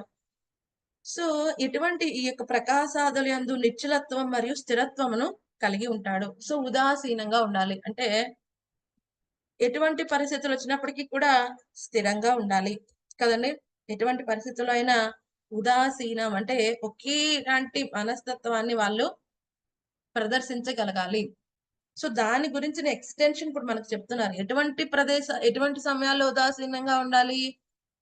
ఈ ఒక భౌతిక ప్రపంచంలో ఏముంటాయి? ద్వంద్వాలు ఉంటాయి. సుఖం, దుఃఖం, గౌరవించటం, అగౌరవం, లాభం, నష్టం, జయం, అపజయం కదండి, ఇవన్నీ కూడా వస్తూ ఉంటాయి. సో ఇటువంటి అన్ని విషయాల్లో కూడా వాడు ఎలా ఉండాలి? ఉదాసీనుడిగా ఉండాలి, చాలా న్యూట్రల్ గా ఉండాలి. ఎందుకు న్యూట్రల్ గా ఉండగలం? ఇటువంటి విధంగా కలత చెందకుండా ఉండాలి. ఎవరు కలత చెందకుండా ఉంటారు? ఇంతకు ముందు మన గుణాతీతుడు శ్లోకాల్లో మాత్రమే. చెప్పుకున్నాం. ఇంతకు ముందు శ్లోకాల్లో ఈ ద్రష్ట 13 అధ్యాయాలు చెప్పుకున్నాం. నిజమైన ద్రష్ట ఏం చేస్తాడు చెప్పండి? నిజమైన ద్రష్ట ఏం తెలుసుకుంటాడు? సుఖ దుఃఖాలు అన్ని నిజమైన ద్వంద్వాలకి కూడా అతీతంగా ఉంటాడు. నిజమైన ద్రష్ట ఏం తెలుసుకుంటాడు? మోహం చెందడు మాతాజీ ఏ వస్తువుల మీద కూడా. నిజమైన ద్రష్ట యొక్క లక్షణాలు అడగట్ల. నిజమైన ద్రష్ట ఎటువంటి జ్ఞానాన్ని అవగాహన కలిగి ఉంటాడో 13 అధ్యాయంలో జ్ఞానాన్ని. ఇది దేహం మన ఆత్మ కాదు, సారీ దేహం కాదు, మనం ఆత్మ ఆత్మ జ్ఞానాన్ని కలిగి ఉంటాడు మాతాజీ. భగవంతుని ఏంటి బిడ్డలము ఆత్మ జ్ఞానం? మనం భగవంతుని మీద పొరపాటున భౌతిక ఆసక్తి. లోకంలోకి వచ్చాము. మన నిజ స్థానానికి వెళ్ళాలి. ద్వంద్వాలకు అతీతంగా ఉంటాడు మాతాజీ. తత్వాన్ని తెలుసుకుంటాడు అవన్నీ మాతాజీ. లక్షణాలు. ఎటువంటి జ్ఞానాన్ని కలిగి ఉంటాడు? అది ప్రశ్న. కర్మగమ్యమే భగవానుడు, కర్మగమ్యమే భగవానుడని కలిగి ఉంటుంది. దివ్య జ్ఞానం కలిగి ఉంటారు ప్రభు. సుఖ దుఃఖాలు 13 అధ్యాయం మీ అందరూ విన్నారు కదా. 13 అధ్యాయంలో స్వామి నిజమైన ద్రష్ట, నిజంగా చూసేవాడిని ఇటువంటి అవగాహన కలిగి ఉంటాడు. సమదృష్టి కలిగి తన సహజ స్థితి భగవద్ధామమే, తను భగవంతుని పొందడం దయా కరుణ కలిగి కలతో ఉంటారు. వచ్చిన ఆనందం వచ్చిన సమానం. సో జనరల్ గా వెళ్ళిపోతున్నారు. నిజమైన ద్రష్ట ఇటువంటి అవగాహన కలిగి ఉంటాడు. ఈ గుణాలే వ్యవహరిస్తున్నాయి అన్ని కూడా కదండి, అన్ని గుణాలే చేస్తున్నాయి. జీవుడు కేవలం ఏం చేస్తున్నాడు? ద్రష్ట, కేవలం ఓవర్సీర్ గా చూడగలుగుతున్నాడు అంతే. కానీ ఎవరు చేస్తున్నారు యాక్షన్స్ అన్ని? ప్రకృతి త్రిగుణములు. ఇది తెలుసుకున్నవాడు నిజమైన ద్రష్ట. ప్రకృతి త్రిగుణాలు కాదు నేనే చేస్తున్నా అనుకున్నవాడు మిథ్యాహంకారంలో బతుకుతున్నవాడు. సో ఎప్పుడైతే నిజమైన అహంకార స్థితికి వచ్చినవాడు నిజంగా దర్శించగలుగుతాడు. ఓ, నేను కేవలం కోరుకుంటున్నా. ఎవరు యాక్ట్ చేస్తున్నారు? ఈ ప్రకృతి త్రిగుణాలు యాక్ట్ చేస్తున్నాయి. ఎవరు శాంక్షన్ చేస్తున్నారు? భగవంతుడు. సో ఈ ముగ్గురు యొక్క కర్తల గురించి తెలిసినవాడు జీవాత్మ, ప్రకృతి, పరమాత్మ. సో ఈ 3 ద్వారా జరుగుతుంది ఏ పనైనా. సో నిజంగా నేనేది చేయట్లా, నేను కేవలం కోరుకుంటున్నా. కేవలం కోరుకోవటం కారణంగా నేను రెస్పాన్సిబుల్ అవుతున్నా. ఈ యొక్క దేహానికే ఉంటాయి ఇవన్నీ కూడా. ఎవరైనా మనం అవమానించగలిగితే ఆత్మను అవమానించగలరా? లేదు. ఈ కనిపించిన దేహానికి అవమానిస్తారు. ఈ కనిపించిన దేహానికి కిరీటం పెట్టచ్చు. కాబట్టి సో ఏం జరుగుతున్నాయి? ఈ అన్ని దేహానికి జరుగుతున్నాయి. సుఖం వచ్చినా, దుఃఖం వచ్చినా, గౌరవం వచ్చినా. కానీ ఈ దేహంతో సో అటాచ్డ్ గా ఉండటం కారణంగా జీవాత్మ దాంతో సమానంగా అనుకుని ఏం చేస్తున్నాడు, నాకే జరుగుతున్నాయి అనుకుంటున్నాడు. మనం చెప్పుకున్నాం ఎగ్జాంపుల్, కారు ఎవరు వచ్చి మన కారుని ఢీకొంటే గుద్దొస్తే మన్నేమీ గుద్దలేదు, కానీ మన కారుని గుద్దినప్పుడు మన కారుతో మనం ఎంత అటాచ్డ్ గా ఉన్నామో అంత ఎక్కువగా మనకి దెబ్బ తగులుతుంది. లాస్ట్ టైం నేను చెప్పాను మీకు ఆ విషయం. ఏదైనా ఇల్లు కాలిపోతున్నప్పుడు ఆ వ్యక్తి ఫస్ట్ ఆ ఇల్లు అమ్మేసాం అనుకున్నప్పుడు ఓకే సరే అయితే ఎటువంటి ప్రాబ్లం లేదు అనుకున్నాడు. లేదు ఇల్లు నాదే, నాన్నగారు అమ్మలేదు అన్నప్పుడు ఏమన్నాడు, వెంటనే అమ్మో అని ఏడుస్తూ కూర్చున్నాడు. అవును. అంటే అదే విషయం. సో ఇది ద్రష్ట, నిజమైన ద్రష్ట ఏం చేస్తాడో చూడగలుగుతాడు. ప్రకృతి త్రిగుణాలు యాక్ట్ చేస్తున్నాయి, నేను కోరుకుంటున్నా, భగవంతుడు శాంక్షన్ చేస్తున్నాడు. సో ఇది నిజమైన ద్రష్ట చూసే విషయం. సో ఈ నిజమైన ద్రష్ట ఏం కలిగి ఉన్నాడు, ఈ యొక్క భగవంతుడి గురించి, జీవాత్మ గురించి, ఈ భౌతిక ప్రకృతి గురించిన పూర్తి అవగాహన కలిగి ఉన్నాడు. సో ఈ భౌతిక ప్రకృతి ఎలా వ్యవహరిస్తుంది, భౌతిక ప్రకృతి దగ్గర ఉన్న శక్తులు ఏంటి, త్రిగుణములు. ఓహో ఇప్పుడు ఈ త్రిగుణాలు యాక్ట్ చేస్తున్నాయి. సో ఈ రోజు ఇప్పుడు సడన్ గా నాకు ఎందుకు కోపం వచ్చేసింది, సో ఈ త్రిగుణం నా మీద ఎఫెక్ట్ అవుతుంది, ఓ ఈ త్రిగుణం ఎఫెక్ట్ అవుతుందా, సరే దీని నుంచి నేను ఎలా బయటపడాలి, ఆ విధంగా వ్యవహరిస్తాడు. ఓ ఈ విషయం నాకు మోహాన్ని కలిగిస్తుంది, లేదు లేదు ఇలా మోహం చెందకూడదు, తమో గుణం, లేదు లేదు ఈ గుణానికి నేను లోబడకూడదు, బయటికి రావాలి. సో నిజమైన ద్రష్ట చూస్తూ ఉంటాడు ఏ గుణం నాతో ఆడుకుంటుంది. నిజమైన ద్రష్ట కానివాడు, కళ్ళకి ఏదన్నా రోగం వచ్చేసింది, ఇన్ఫెక్షన్ వచ్చేసింది, కళ్ళు కనిపించట్లా, అప్పుడు ఎదుర్కొంటే ఏం జరుగుతుందో తెలియదు, ఏదో ఒకటి ఇమాజినేషన్ చేసేసుకుంటాను, అది జరుగుతుంది, తాడిని పాము, పాముని తాడు అనుకుంటాను. కానీ ఎప్పుడైతే కళ్ళు బాగా కనిపిస్తున్నాయి, కళ్ళకి ఏమీ లేదు, ఇప్పుడు ఎటువంటి ప్రాబ్లం లేదు, అప్పుడు ఏవుతుంది ఏంటో క్లియర్ గా తెలుస్తుంది. ఓ తాడా పామా, పామా తాడా ఏమవుతుంది క్లియర్ గా తెలుస్తుంది. అలాగే ఎప్పుడైతే నిజమైన ద్రష్టకి క్లియర్ గా అర్థం అవుతుంది కాబట్టి ఓ ఇవన్నీ కూడా శరీరానికి ఎఫెక్ట్ అవుతున్నాయి, బట్ నేను జీవాత్మని, సో వీటి పట్ల నేను కలత చెందకూడదు, వీటి పట్ల నేను కలత చెందకుండా జీవాత్మ కింద నేను చేయాల్సిన ఒక అద్భుతమైన కార్యం ఉన్నది, నా చర్మ లక్ష్యాన్ని చేరాలి.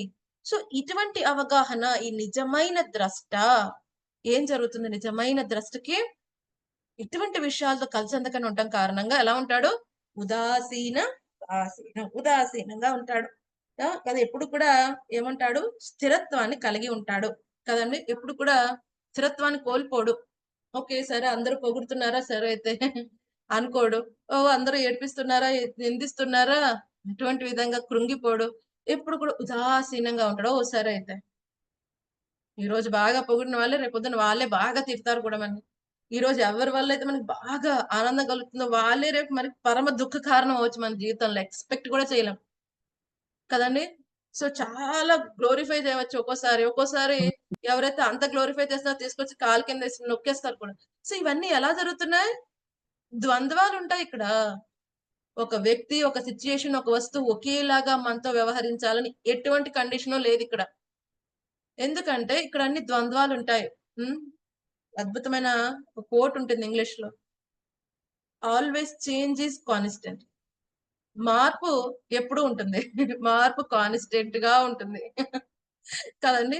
సో మార్పు అనేది చాలా కాన్స్టెంట్ గా ఉంటుంది, ఇక్కడ ద్వంద్వాలు ఉంటాయి. అటువంటి అప్పుడు వాటికి కలత చెందకుండా ఉదాసీనంగా ఉండాలి.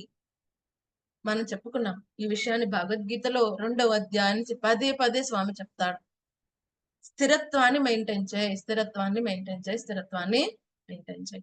సో ఎటువంటి విషయాల్లో స్థిరత్వంగా ఉంటాడు అది నెక్స్ట్ మనకి 24, 25లో చెప్తున్నారు. సో 24లో ఏం చెప్తున్నారు, సుఖ దుఃఖ సుఖ స్వస్థ సమాలోష్టాస్మ కాంచన. ఓకే సుఖ దుఃఖ, సుఖ దుఃఖ సుఖ, సుఖము దుఃఖములందు సమభావాన్ని కలిగి ఉంటాడు. ఇందాక ఉదాసీనం అని ఒక లైన్ లో చెప్పేశారు. ఇప్పుడు ఎటువంటి విధంగా వాడి ప్రవర్తన ఎలా ఉంటుంది, సో సుఖం వచ్చినప్పుడు దుఃఖం వచ్చినప్పుడు సమంగా ఉంటాడు. సో ఈ ఇన్స్ట్రక్షన్ గురించి భగవద్గీత 2వ అధ్యాయం మొట్టమొదటి చెప్పిన ఇన్స్ట్రక్షన్ ఇదే ఏంటి, శీతోష్ణ సుఖ దుఃఖద మాత్రా స్పర్శాస్తు కౌంతేయ శీతోష్ణ సుఖ దుఃఖద.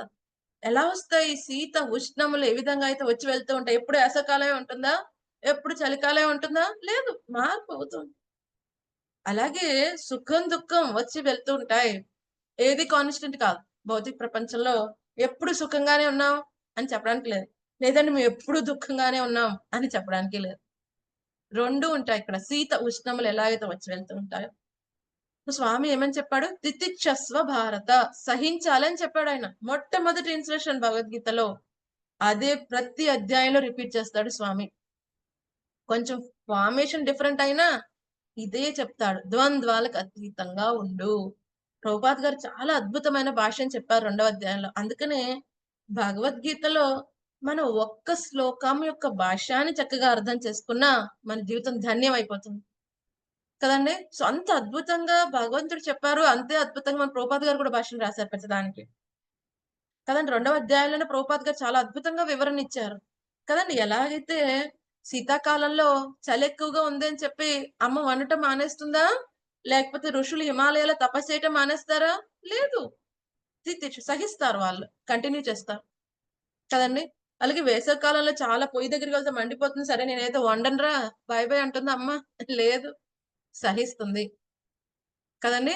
సో ఈ విధంగా శీత ఉష్ణములు అలాగే ఏ విధంగా వచ్చి వెళ్తూ ఉంటాయో సుఖ దుఃఖములు వచ్చి వెళ్తూ ఉంటాయి. సో వాటి పట్ల సమభావన ఉండాలి. సుఖం వచ్చినప్పుడు ఆకాశంలో విహరిస్తూ హాయ్ హాయ్ అని వరాలు ఇవ్వటం, దుఃఖం వచ్చినప్పుడు సో సారీ, నేను ఫోన్ లిస్ట్ చేయను, మెసేజ్ చూడను, అసలు నన్ను మాట్లాడించద్దు అని ఒక రూమ్ లో కూర్చోవటం, ఇటువంటివి కాదు. కృంగిపోవటం, విపరీతమైన డెసిషన్స్ తీసుకోవటం, ఇలా కాదు. ఏమంటున్నాడు ఆయన? సమభావంగా ఉండాలి. సుఖం దుఃఖం కదండి వస్తూ ఉంటాయి. ఎందుకంటే ఇక్కడ ద్వంద్వాలకు నిలయం ఇది భౌతిక ప్రపంచం. ద్వంద్వాలు ఉంటాయి. ద్వంద్వాలు ఉండకూడదండి. ఎప్పుడు నిత్యంగా ఆనందంగా సుఖంగానే ఉండాలంటే వైకుంఠ విగతాకుంఠ, వైకుంఠానికి వెళ్ళాలి. అందుకే కదా అక్కడికి వెళ్ళే ప్రయత్నం చేస్తాడు జీవుడు. అక్కడే ఉండాలి వాడు, అదే శాశ్వతమైన నివాసం. అక్కడ ఉండవు దుఃఖాలు. విగతాకుంఠ, కుంఠ అంటే ఏంటి? ఈ యొక్క ప్రదేశం, దుఃఖాల ప్రదేశం. విగతాకుంఠ, అక్కడ ఎటువంటి దుఃఖాలు మెజరీస్ ఉండవు. కేవలం నిత్యమైన శాశ్వతమైన ఆనందం ఉంటుంది అక్కడ. సచ్చిత్ ఆనందమయం అక్కడ. మనకున్న దేహం ఏంటి ఇప్పుడు? అసత్, అచిత్, నిరానంద. అశాశ్వతమైన దేహం, అజ్ఞానంతో కూడుకున్న దేహం కదండి. ఇంకోటి ఏంటి? ఇటువంటి ఆనందం లేని దేహం. నా శరీరం ఎప్పుడు నాకు ఆనందాన్ని ఇస్తుంది అని ఎవరైనా చెప్పగలరా? కేవలం మూర్ఖుడు మాత్రమే చెప్పగలరు. ఒక ఎంతో సౌందర్యవతి అయిన ఒకే హీరో అయినప్పటికీ కూడా వాళ్ళు ముసలైపోయినప్పటికీ ఏదైతే దేహం వాళ్ళకి ఆనందాన్ని ఇచ్చిందో అదే దేహం వల్ల వాళ్ళు ఎంతో దుఃఖాన్ని అనుభవిస్తారు. దానికోసం ఎన్నో సర్జరీలకు వెళ్తారు, వాళ్ళు లాక్ చేసుకుని రూమ్ లోనే ఉంటారు. ఇవన్నీ ఏం జరుగుతున్నాయో, ఒకప్పుడు అదే సుఖాన్ని ఇచ్చింది, అదే యొక్క భౌతిక పొజిషన్ ఏదైతే ఉన్నదో అదే మళ్ళీ దుఃఖాన్ని ఇస్తుంది.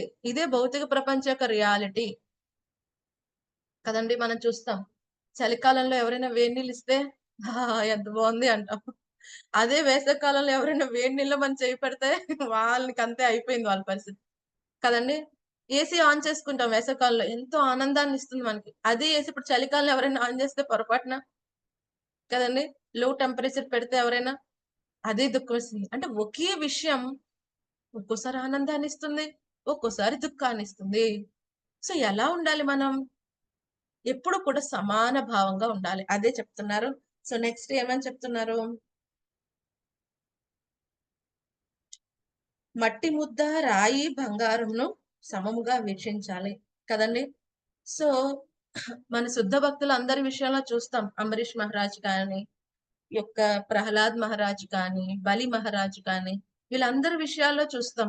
వాళ్ళందరూ ఎలా చూస్తారు? ప్రతి ఒక్క విషయాన్ని కూడా, ప్రతిదీ కూడా భగవత్ సంపత్తి కింద చూస్తారు. అంతేకాకుండా వాళ్ళ దగ్గర ఈ భౌతిక సంపత్తి కాకుండా ఆధ్యాత్మికమైన సంపత్తి ఉంటుంది భక్తుల దగ్గర. సో ఏదైతే ఆధ్యాత్మికమైన సంపత్తి మనం చూస్తాం, ధ్రువ మహారాజ్ ఏమంటాడైనా, వజ్రం లాంటి నిన్ను వదిలేసి పగిలిన గాజు పెంకులు నేను ఏరుకున్నాను, అవి కావాలని అనుకున్నాను, ఎంత మూర్ఖుణ్ణి అనుకుంటాడు ధ్రువ మహారాజ్.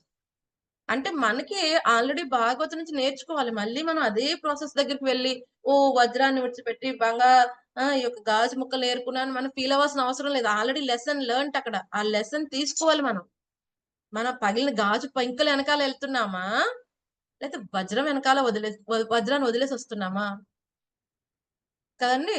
సో ఎవరైనా వజ్రం పోతే ఏడిస్తే ఒక విషయం బాగుంది, కానీ గాజు పెంకులు పోయినప్పుడు ఎవరైనా బాధపడితే వాడిని ఏమంటారండి? పిచ్చోడు అంటారు. కేవలం మూర్ఖుడు మాత్రమే గాజు పెంకులు ఎవరైనా పట్టుకెళ్ళిపోయారు అనుకోండి, మన ఇంటి ఎదుర్కొంటే గాజు సీసా పడిపోయింది, అయ్యో తెల్లారేపటి గాజు పెంకులు అన్ని పోయిన ఎవరైనా ఏడుస్తారా? ఏడుస్తున్నవాడు అంటే ఏంటి? వాడు పిచ్చివాడు, మూర్ఖుడు. ఆ గాజు పెంకుల వల్ల ఏం జరుగుతుంది?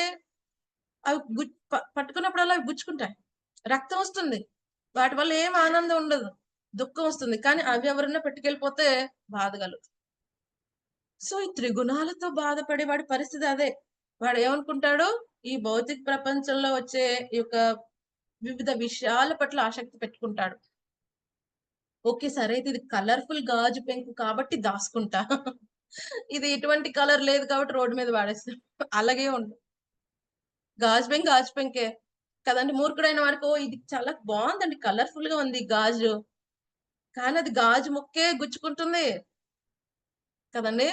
సో శుద్ధ భక్తుడికి అర్థమవుతుంది, ఈ భౌతిక ప్రపంచంలో మట్టి అయినా, ఏమంటున్నారు, రాయైనా, బంగారం అయినా, ఏదైనా ఏంటి అశాశ్వతం. ఈ భౌతిక సంపత్తి ఏమవుతుంది, దాని పట్ల అటాచ్మెంట్ ఎంత ఉంటే అంత దుఃఖాన్ని మనం అనుభవించాల్సి వస్తుంది.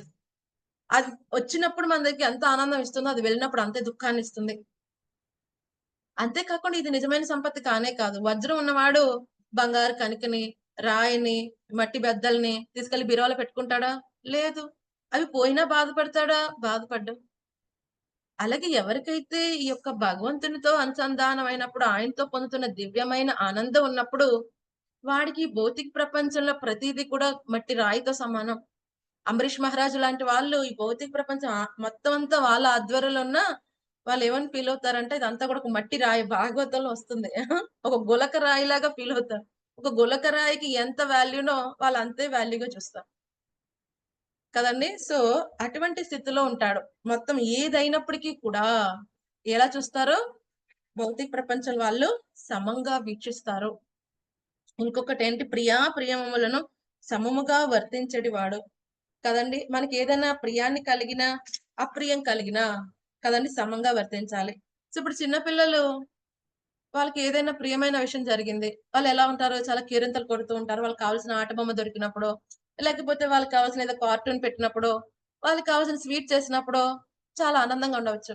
అదే పెద్దవాళ్ళు, ఓకే నాకు కావాల్సిన బంగ్లా దొరికింది, లేకపోతే నాకు కావాల్సిన కారు దొరికింది కదండి, ఆ స్పోర్ట్స్ కారు, లేకపోతే సంథింగ్ బెంచ్ ఏదో దొరికింది.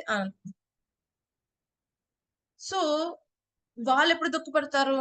అమ్మ చేతిలో చాక్లెట్ లాగేసుకున్నప్పుడు, లేకపోతే అమ్మ టీవీ ఛానల్ కట్టేసినప్పుడు కదండి.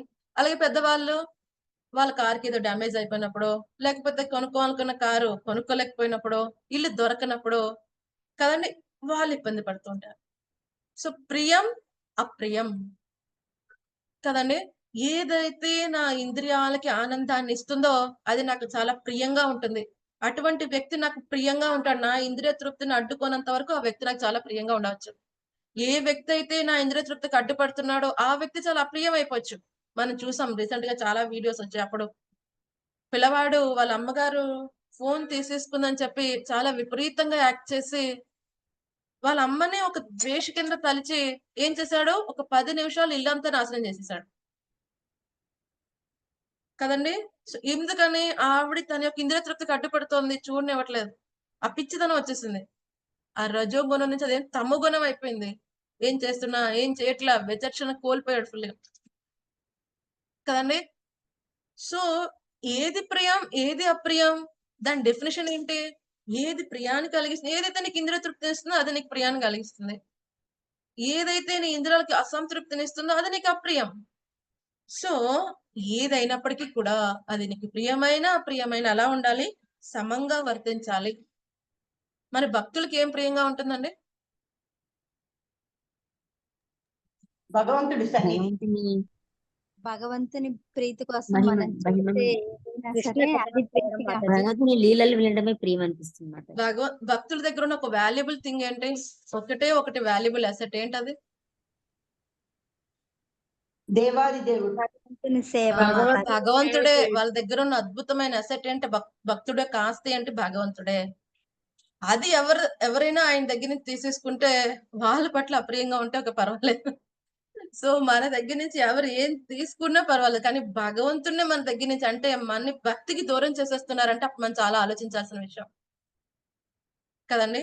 సో ఆ విధంగా భక్తుడికి కేవలం ప్రియం అంటే భగవంతుడి సేవ, భగవంతుడు తప్ప ఇంకోటి ఏమి ఉండదు. ఏది అప్రియం, ఏదైతే తన ఇంద్రియ తృప్తి సైడ్ తీసుకుని వెళ్తుందో అది అప్రియం, అంతే సింపుల్. సో ఇంకోటి ఏమంటున్నారు, నిందాస్తుతుల యందు మానవముల యందు సమత్వము నిలిచి ధీరుడు. ఇది చాలా అద్భుతమైన విషయం. ఏమంటే ఇప్పుడు ఎవరైనా గౌరవిస్తే దాన్ని తీసుకోవటం ఈజీయా, ఎవరైనా అవమానిస్తే తీసుకోవటం ఈజీయా? గౌరవిస్తే తీసుకో. మాతాజీ. ఓకే, అవమానిస్తే పర్లేదంట. అవమానిస్తే బాధపడతాం మాతాజీ. ఓకే, తీసుకోలేము. సో ఏది కష్టం? రెండింటినీ తీసుకుంటారు. అవమానం కష్టం మాతాజీ. అవమానం కష్టం. ఓకే, ఇంకా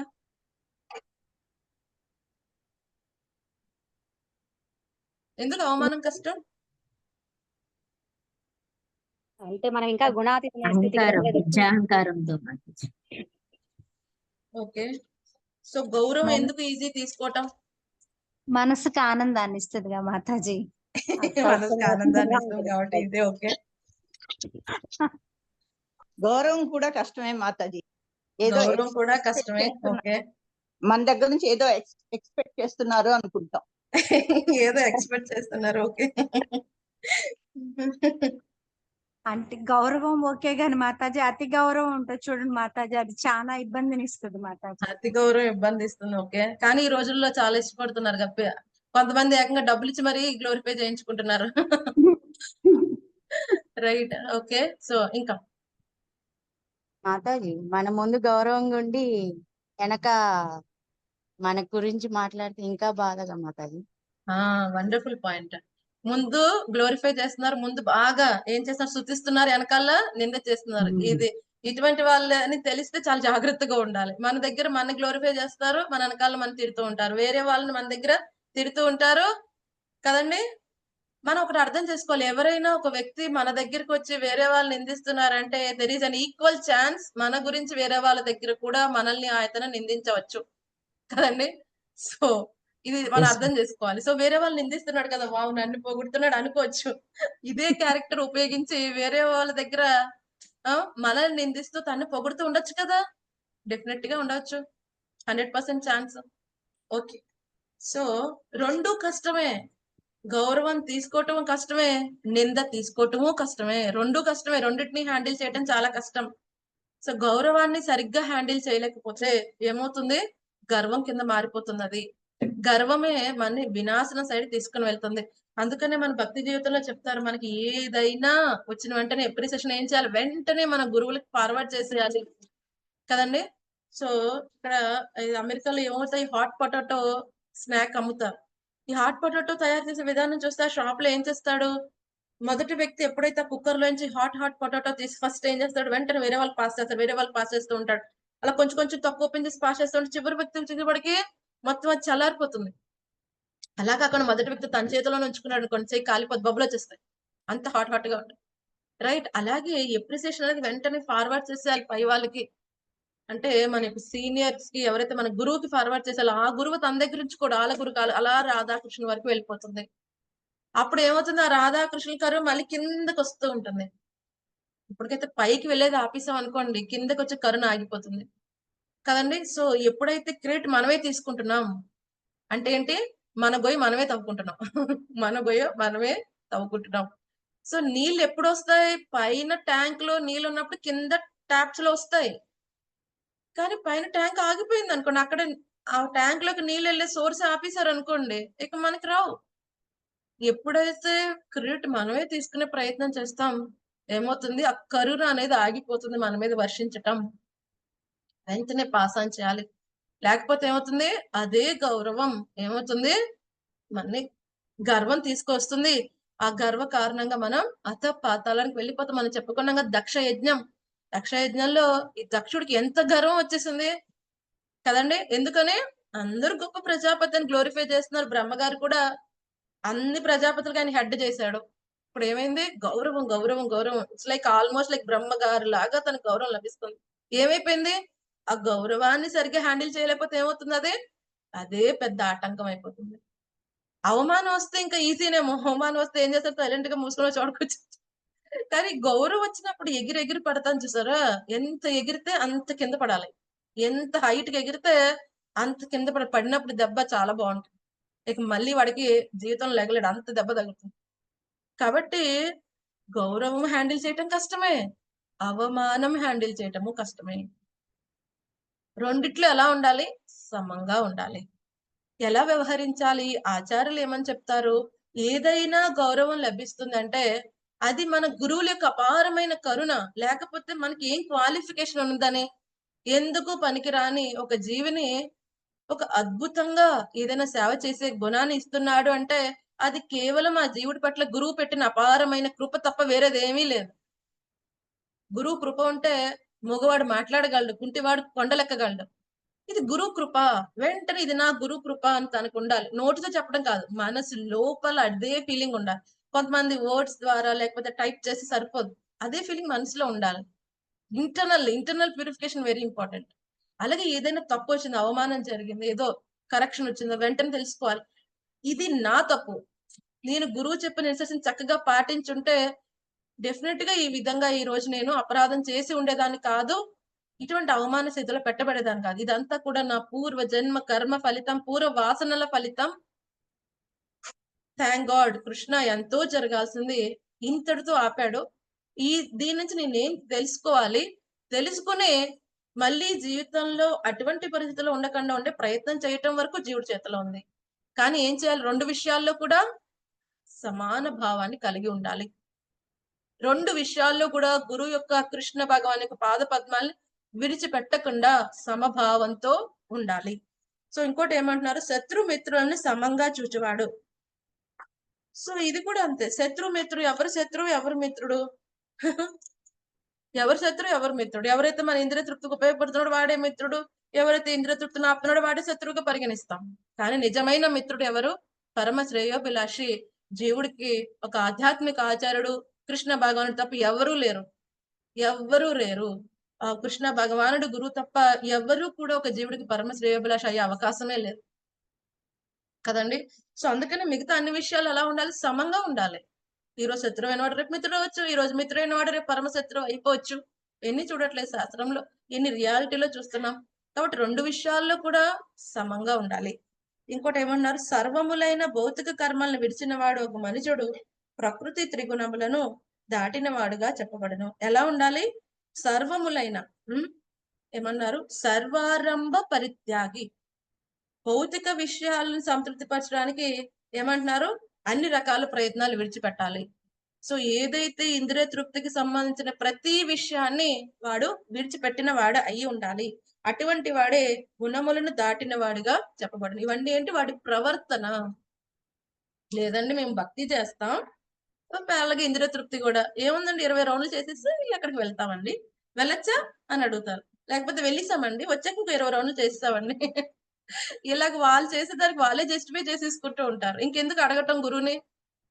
నువ్వు చేసిన చెడు కర్మకి నువ్వే జస్టిఫికేషన్ ఇచ్చుకున్నప్పుడు ఇక గురువు దగ్గరికి వెళ్ళి నేను చేసింది కరెక్టా కాదా అని అడగటం ఎందుకు? ఇంకా గురువు ఎందుకున్నాడు? నీ ఇష్టం వచ్చినట్టు నువ్వు వ్యవహరించేసి నీకు నువ్వే ప్రాయశ్చిత్త కార్యక్రమాలు చేసేసుకుంటే కదండి. గురువు చెప్పిన ఇన్స్ట్రక్షన్ ని మార్చటం అది కూడా గొప్ప అపరాధం. గురువు ఏం చెప్పారంటే అంతే, ఇలా ఆల్టర్నేట్ చేయొచ్చండి. సో ఇప్పుడు నేను 8ంటికి లేచి హారతి చేసిన మంగళహారతి అయిపోద్ది కదండి, ఎందుకంటే నా ఆరోగ్యం బాగలేదు కాబట్టి నేను మంగళహారతి చేసినట్టు రాసేసుకోవచ్చా అండి? ఎలా రాసుకుంటావు? మంగళహారతి అంటే మంగళముహూర్తంలో చేసిందే మంగళహారతి, తర్వాత కేవలం హారతి అవుతుందంట కదండి. గురువు చెప్పిన ఇన్స్ట్రక్షన్ మాడిఫై చేయకూడదు, ఆల్టర్ చేయకూడదు, యథాతథంగా పాటించాలి కదండి. సో భౌతిక విషయాల పట్ల పూర్తి ఎటువంటి ఆసక్తి లేదు కదండి. నేను మీకు చాలా సార్లు ఎగ్జాంపుల్ చెప్పాను. ఇప్పుడైతే మిషన్లు వచ్చేసాయి, బట్ ఇదివరకు ఏం చేసేవారు? బట్టలు ఉతికేటప్పుడు బ్రష్ తో రాసేవారు, సబ్బు రాసి. సో ఒక చేత్తో మనం సబ్బు రాస్తూ బ్రష్ తో చేస్తూ ఇంకో చేత్తో మట్టి వేస్తూ ఉన్నాను అనుకోండి, ఆ వస్త్రం ఎప్పటికీ శుద్ధి అవ్వదు. ఒక సైడ్ భక్తితో సేవ చేస్తూ ఇంకొక సైడ్ నా ఇంద్రియ తృప్తికి సంబంధించిన కార్యక్రమాలు చేస్తానండి. నేను సో ఎగ్జాల్టెడ్, నేను ఎటువంటి విధంగా అటాచ్ అవ్వనండి. నేను భక్తి చేసేస్తూ ఉంటాను, బట్ అప్పుడప్పుడు సీరియల్స్ చూస్తాను, నేనేం ఎఫెక్ట్ అవ్వను. అది మూర్ఖత్వం అన్నమాట. ఎలాగైతే ఒక చేత్తో సబ్బుతో రాసేస్తూ ఇంకో చేత్తో మట్టేసి ఏం పర్వాలేదని గట్టిగా రాసేస్తాను కదా, మురికిపోతుంది. అది చాలా మూర్ఖత్వమైన విషయం అన్నమాట. సో 2 పడవల మీద కాళ్ళు ఎప్పుడు వేయకూడదు. భక్తి జీవితంలోకి వెళ్ళినప్పుడు ఏం చేయాలి? వ్యవసాయాత్మిక బుద్ధి ఏకేహ కురునందన, సింగిల్ పాయింటెడ్ కాన్సన్ట్రేషన్ తో భక్తితో సేవ చేయాలి. ఇంద్రియ తృప్తి నో అంటే నో, అంతే.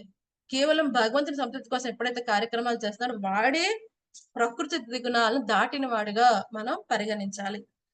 సరే, అయితే మూడవ ప్రశ్న ఏంటి? ఏ విధంగా అతను అధిగమిస్తాడు? అది మనం 26వ శ్లోకం రేపటి శ్లోకంలో తెలుసుకుందాం. ఏమైనా సందేహాలు ఉన్నాయండి? ఈ రోజు మనం తెలుసుకున్న శ్లోకములు 21 నుంచి 25 వరకు ఏమైనా సందేహాలు ఉంటే అడగండి డివోటీస్.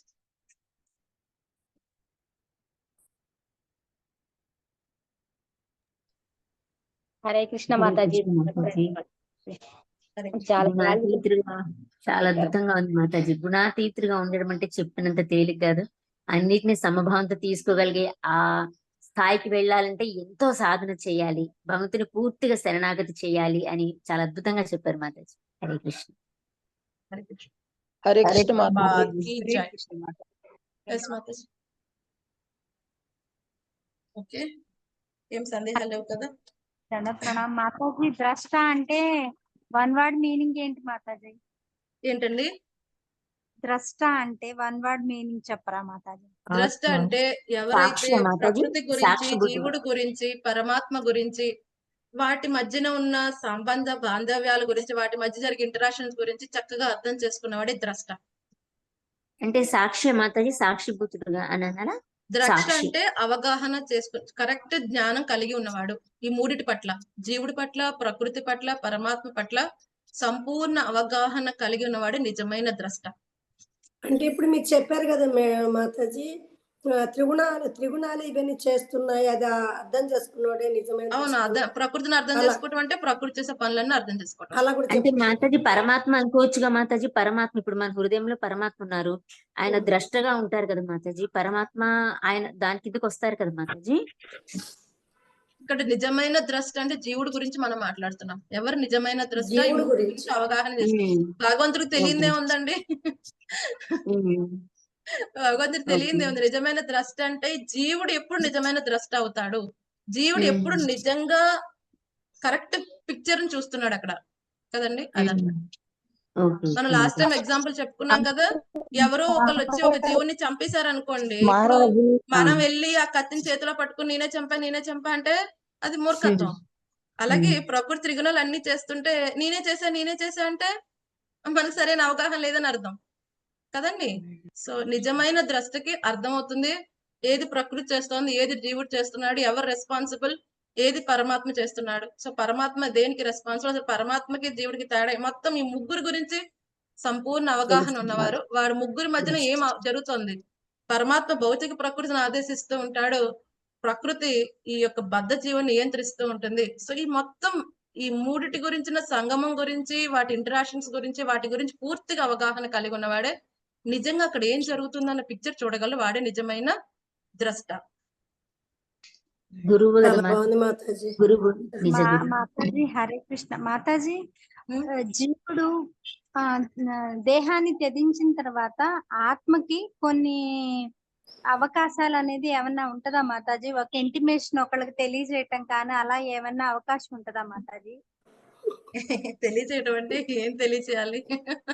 నేను ఇక్కడికి వెళ్తున్నానన్నా కాదు మాతాజీ, అంటే అలా కాదు. అంటే అది ఎలా అంటే మన కృష్ణ భగవానుడు దేహాన్ని విడిచిన తర్వాత తన దేహం అనేది ఒక 5 days అలాగే ఉండిపోతది అని చెప్పని అంటారు. ఇదంతా వాట్సాప్ సర్క్యులేటెడ్ మెసేజెస్ అండి, దయచేసి అవి చదవద్దు. భగవంతుడు కృష్ణుడి గురించి తెలుసుకోవాలంటే భాగవతమే చదవాలి. ఓకే, నేను కూడా ఆ మెసేజ్ చూసాను, చాలా చాలా తప్పులు ఉన్నాయి.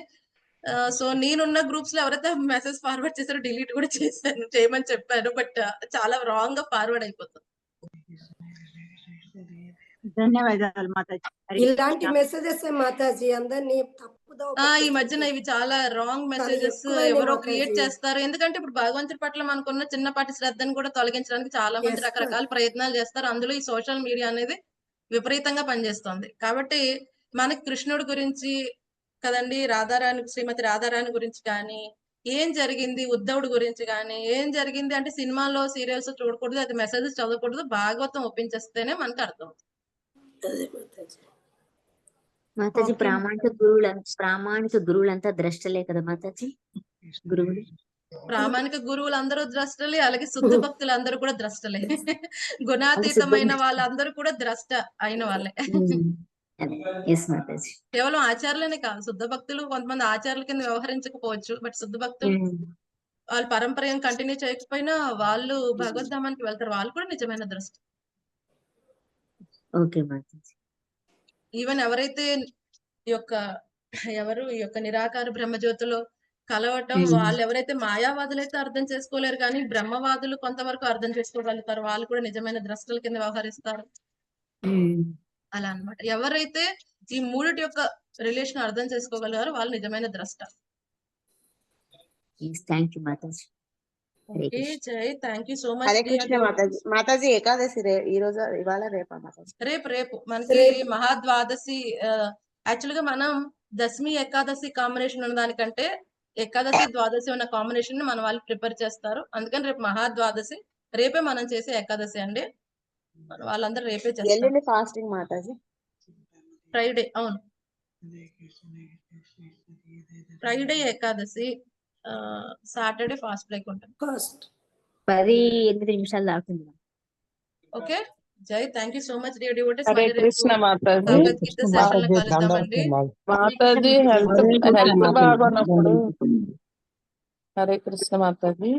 చెప్పండి మాతాజీ. హెల్త్ బాగున్నప్పుడు ఒట్టిగా దీపం పెట్టుకుని ప్రసాదం పెట్టుకోవచ్చా మాతాజీ? అంటే పూజ అంతా చేయలేనప్పుడు.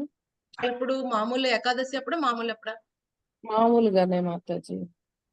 హెల్త్ బాగున్నప్పుడు ఏం చేస్తారండి, కుదిరినంతగా చేయవచ్చు. ఎందుకంటే పరమాత్మకి తెలుసు కదా మీ శరీరం ఎలా వ్యవహరిస్తుందో, మనకంటే ఎక్కువ ఆయనకు బాగా తెలుసు కదా.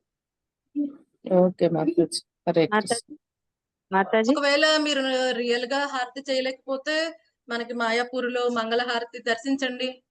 ఎవరైతే చేయలేరో కనీసం దర్శించినా చేసినంత ఫలితం వస్తుంది అంటారు. అలాగని చేయొద్దని కాదు, ఎవరికైతే అవకాశం ఉన్న వాళ్ళు చేయాలి, అవకాశం లేని వాళ్ళు కనీసం మాయాపూర్ మంగళహారతి అయినా దర్శించే ప్రయత్నం చేయండి. అట్లా ఇస్తున్నట్టు కూడా భావిస్తున్నాను మాతాజీ. చూస్తూ నేను చేస్తున్నా మానసికంగా చేయవచ్చు, మానసిక ఆరాధన కూడా ఎల్లవడు. అలాగని శరీర ఇంద్రియాలు పనిచేస్తున్నప్పుడు మానసిక ఆరాధనకు వెళ్ళకూడదు. శరీర ఇంద్రియాలు పనిచేస్తున్నాయి, సౌకర్యంగా ఉన్నప్పుడు ప్రశాంతంగా మన ఇంద్రియాలతో ఆయనకి ఎంత బాగా సేవ చేస్తే అంత తొందరగా మన ఇంద్రియాలు మనసు శుద్ధీకరణ అవుతాయి. మాతాజీ ఎన్ని గంటలకు ఆరతి దేంట్లో చెప్తారు మాతాజీ? మనకి మంగళహారతి మన 4:30కి ఇదే జూమ్ లో 4:30 నుంచి జూమ్ ఆన్ లోనే ఉంటుంది మాతాజీ, మీరు జాయిన్ అవ్వచ్చు. సో మాయాపూర్ లో జరిగే మంగళహారతిని ఇందులో షేర్ చేస్తాం అనమాట, ఇదే జూమ్ లింక్ లో 4:30 నుంచి స్టార్ట్ అవుతుంది. సో ఆల్మోస్ట్ ఒక 25 డివోటీస్ దాకా జాయిన్ అవుతున్నారు. సో మీరు కూడా జాయిన్ అవ్వచ్చు, ఇదే లింక్ 4:30 నుంచి ఆన్ లోనే ఉంటుంది. మంగళహారతి తర్వాత ప్రభుపాద్ గారి చాంటింగ్ జరుగుతూ ఉంటుంది. సో ఎవరైనా చాంటింగ్ చేసుకునే వాళ్ళు చేసుకోవచ్చు కూడా. పొద్దున్నే చాలా చాలా బాగుంటుంది మాతాజీ, ఇది చాలా బాగా పెడుతున్నారు మాయాప్రారి మాత. ఓకే చాలా ఏకాదశి ఈ రోజు అంటున్నారు, మరి రేపు అంటున్నారు, ఎట్లా మాతాజీ లెక్క అది? అదే మనం చెప్పుకున్నాం కదా, మన గౌడీయ సాంప్రదాయం ప్రకారం, మన వైష్ణవ క్యాలెండర్ ప్రకారం ఏంటంటే చెప్పాను కదా, దశమి ఏకాదశి వచ్చిన దానికంటే కూడా ఏకాదశి ద్వాదశి వచ్చిన దాన్ని మన వాళ్ళు ఎక్కువ ప్రిపేర్ చేస్తారు, మహాద్వాదశి అని. ఆ రోజు ఉపవాసం చేయడానికి నిర్ణయిస్తారు. మనకున్న వైష్ణవ క్యాలెండర్ లో రేపనే మనకి చెప్పబడింది మాతాజీ. అంటే నెక్స్ట్ డే ద్వాదశి ఉందా మాతాజీ బ్రేక్ చేసే ముందు? ఉంది మనకు టైం. ఓకే జై, thank you so much dear devotees. మళ్ళీ రేపు కలుద్దామండి. హరే కృష్ణ కృష్ణ కృష్ణ హరే హరే, హరే రామ రామ రామ హరే హరే. గ్రంథరాజ్ శ్రీమద్ భగవద్గీత की जय, శ్రీల ప్రభుపాద్ की जय, నితాయ్ గౌర్ ప్రేమానందే Hari Hari. Thank you devotees. Hare Krishna మాతాజీ. దండవత్ ప్రణామం.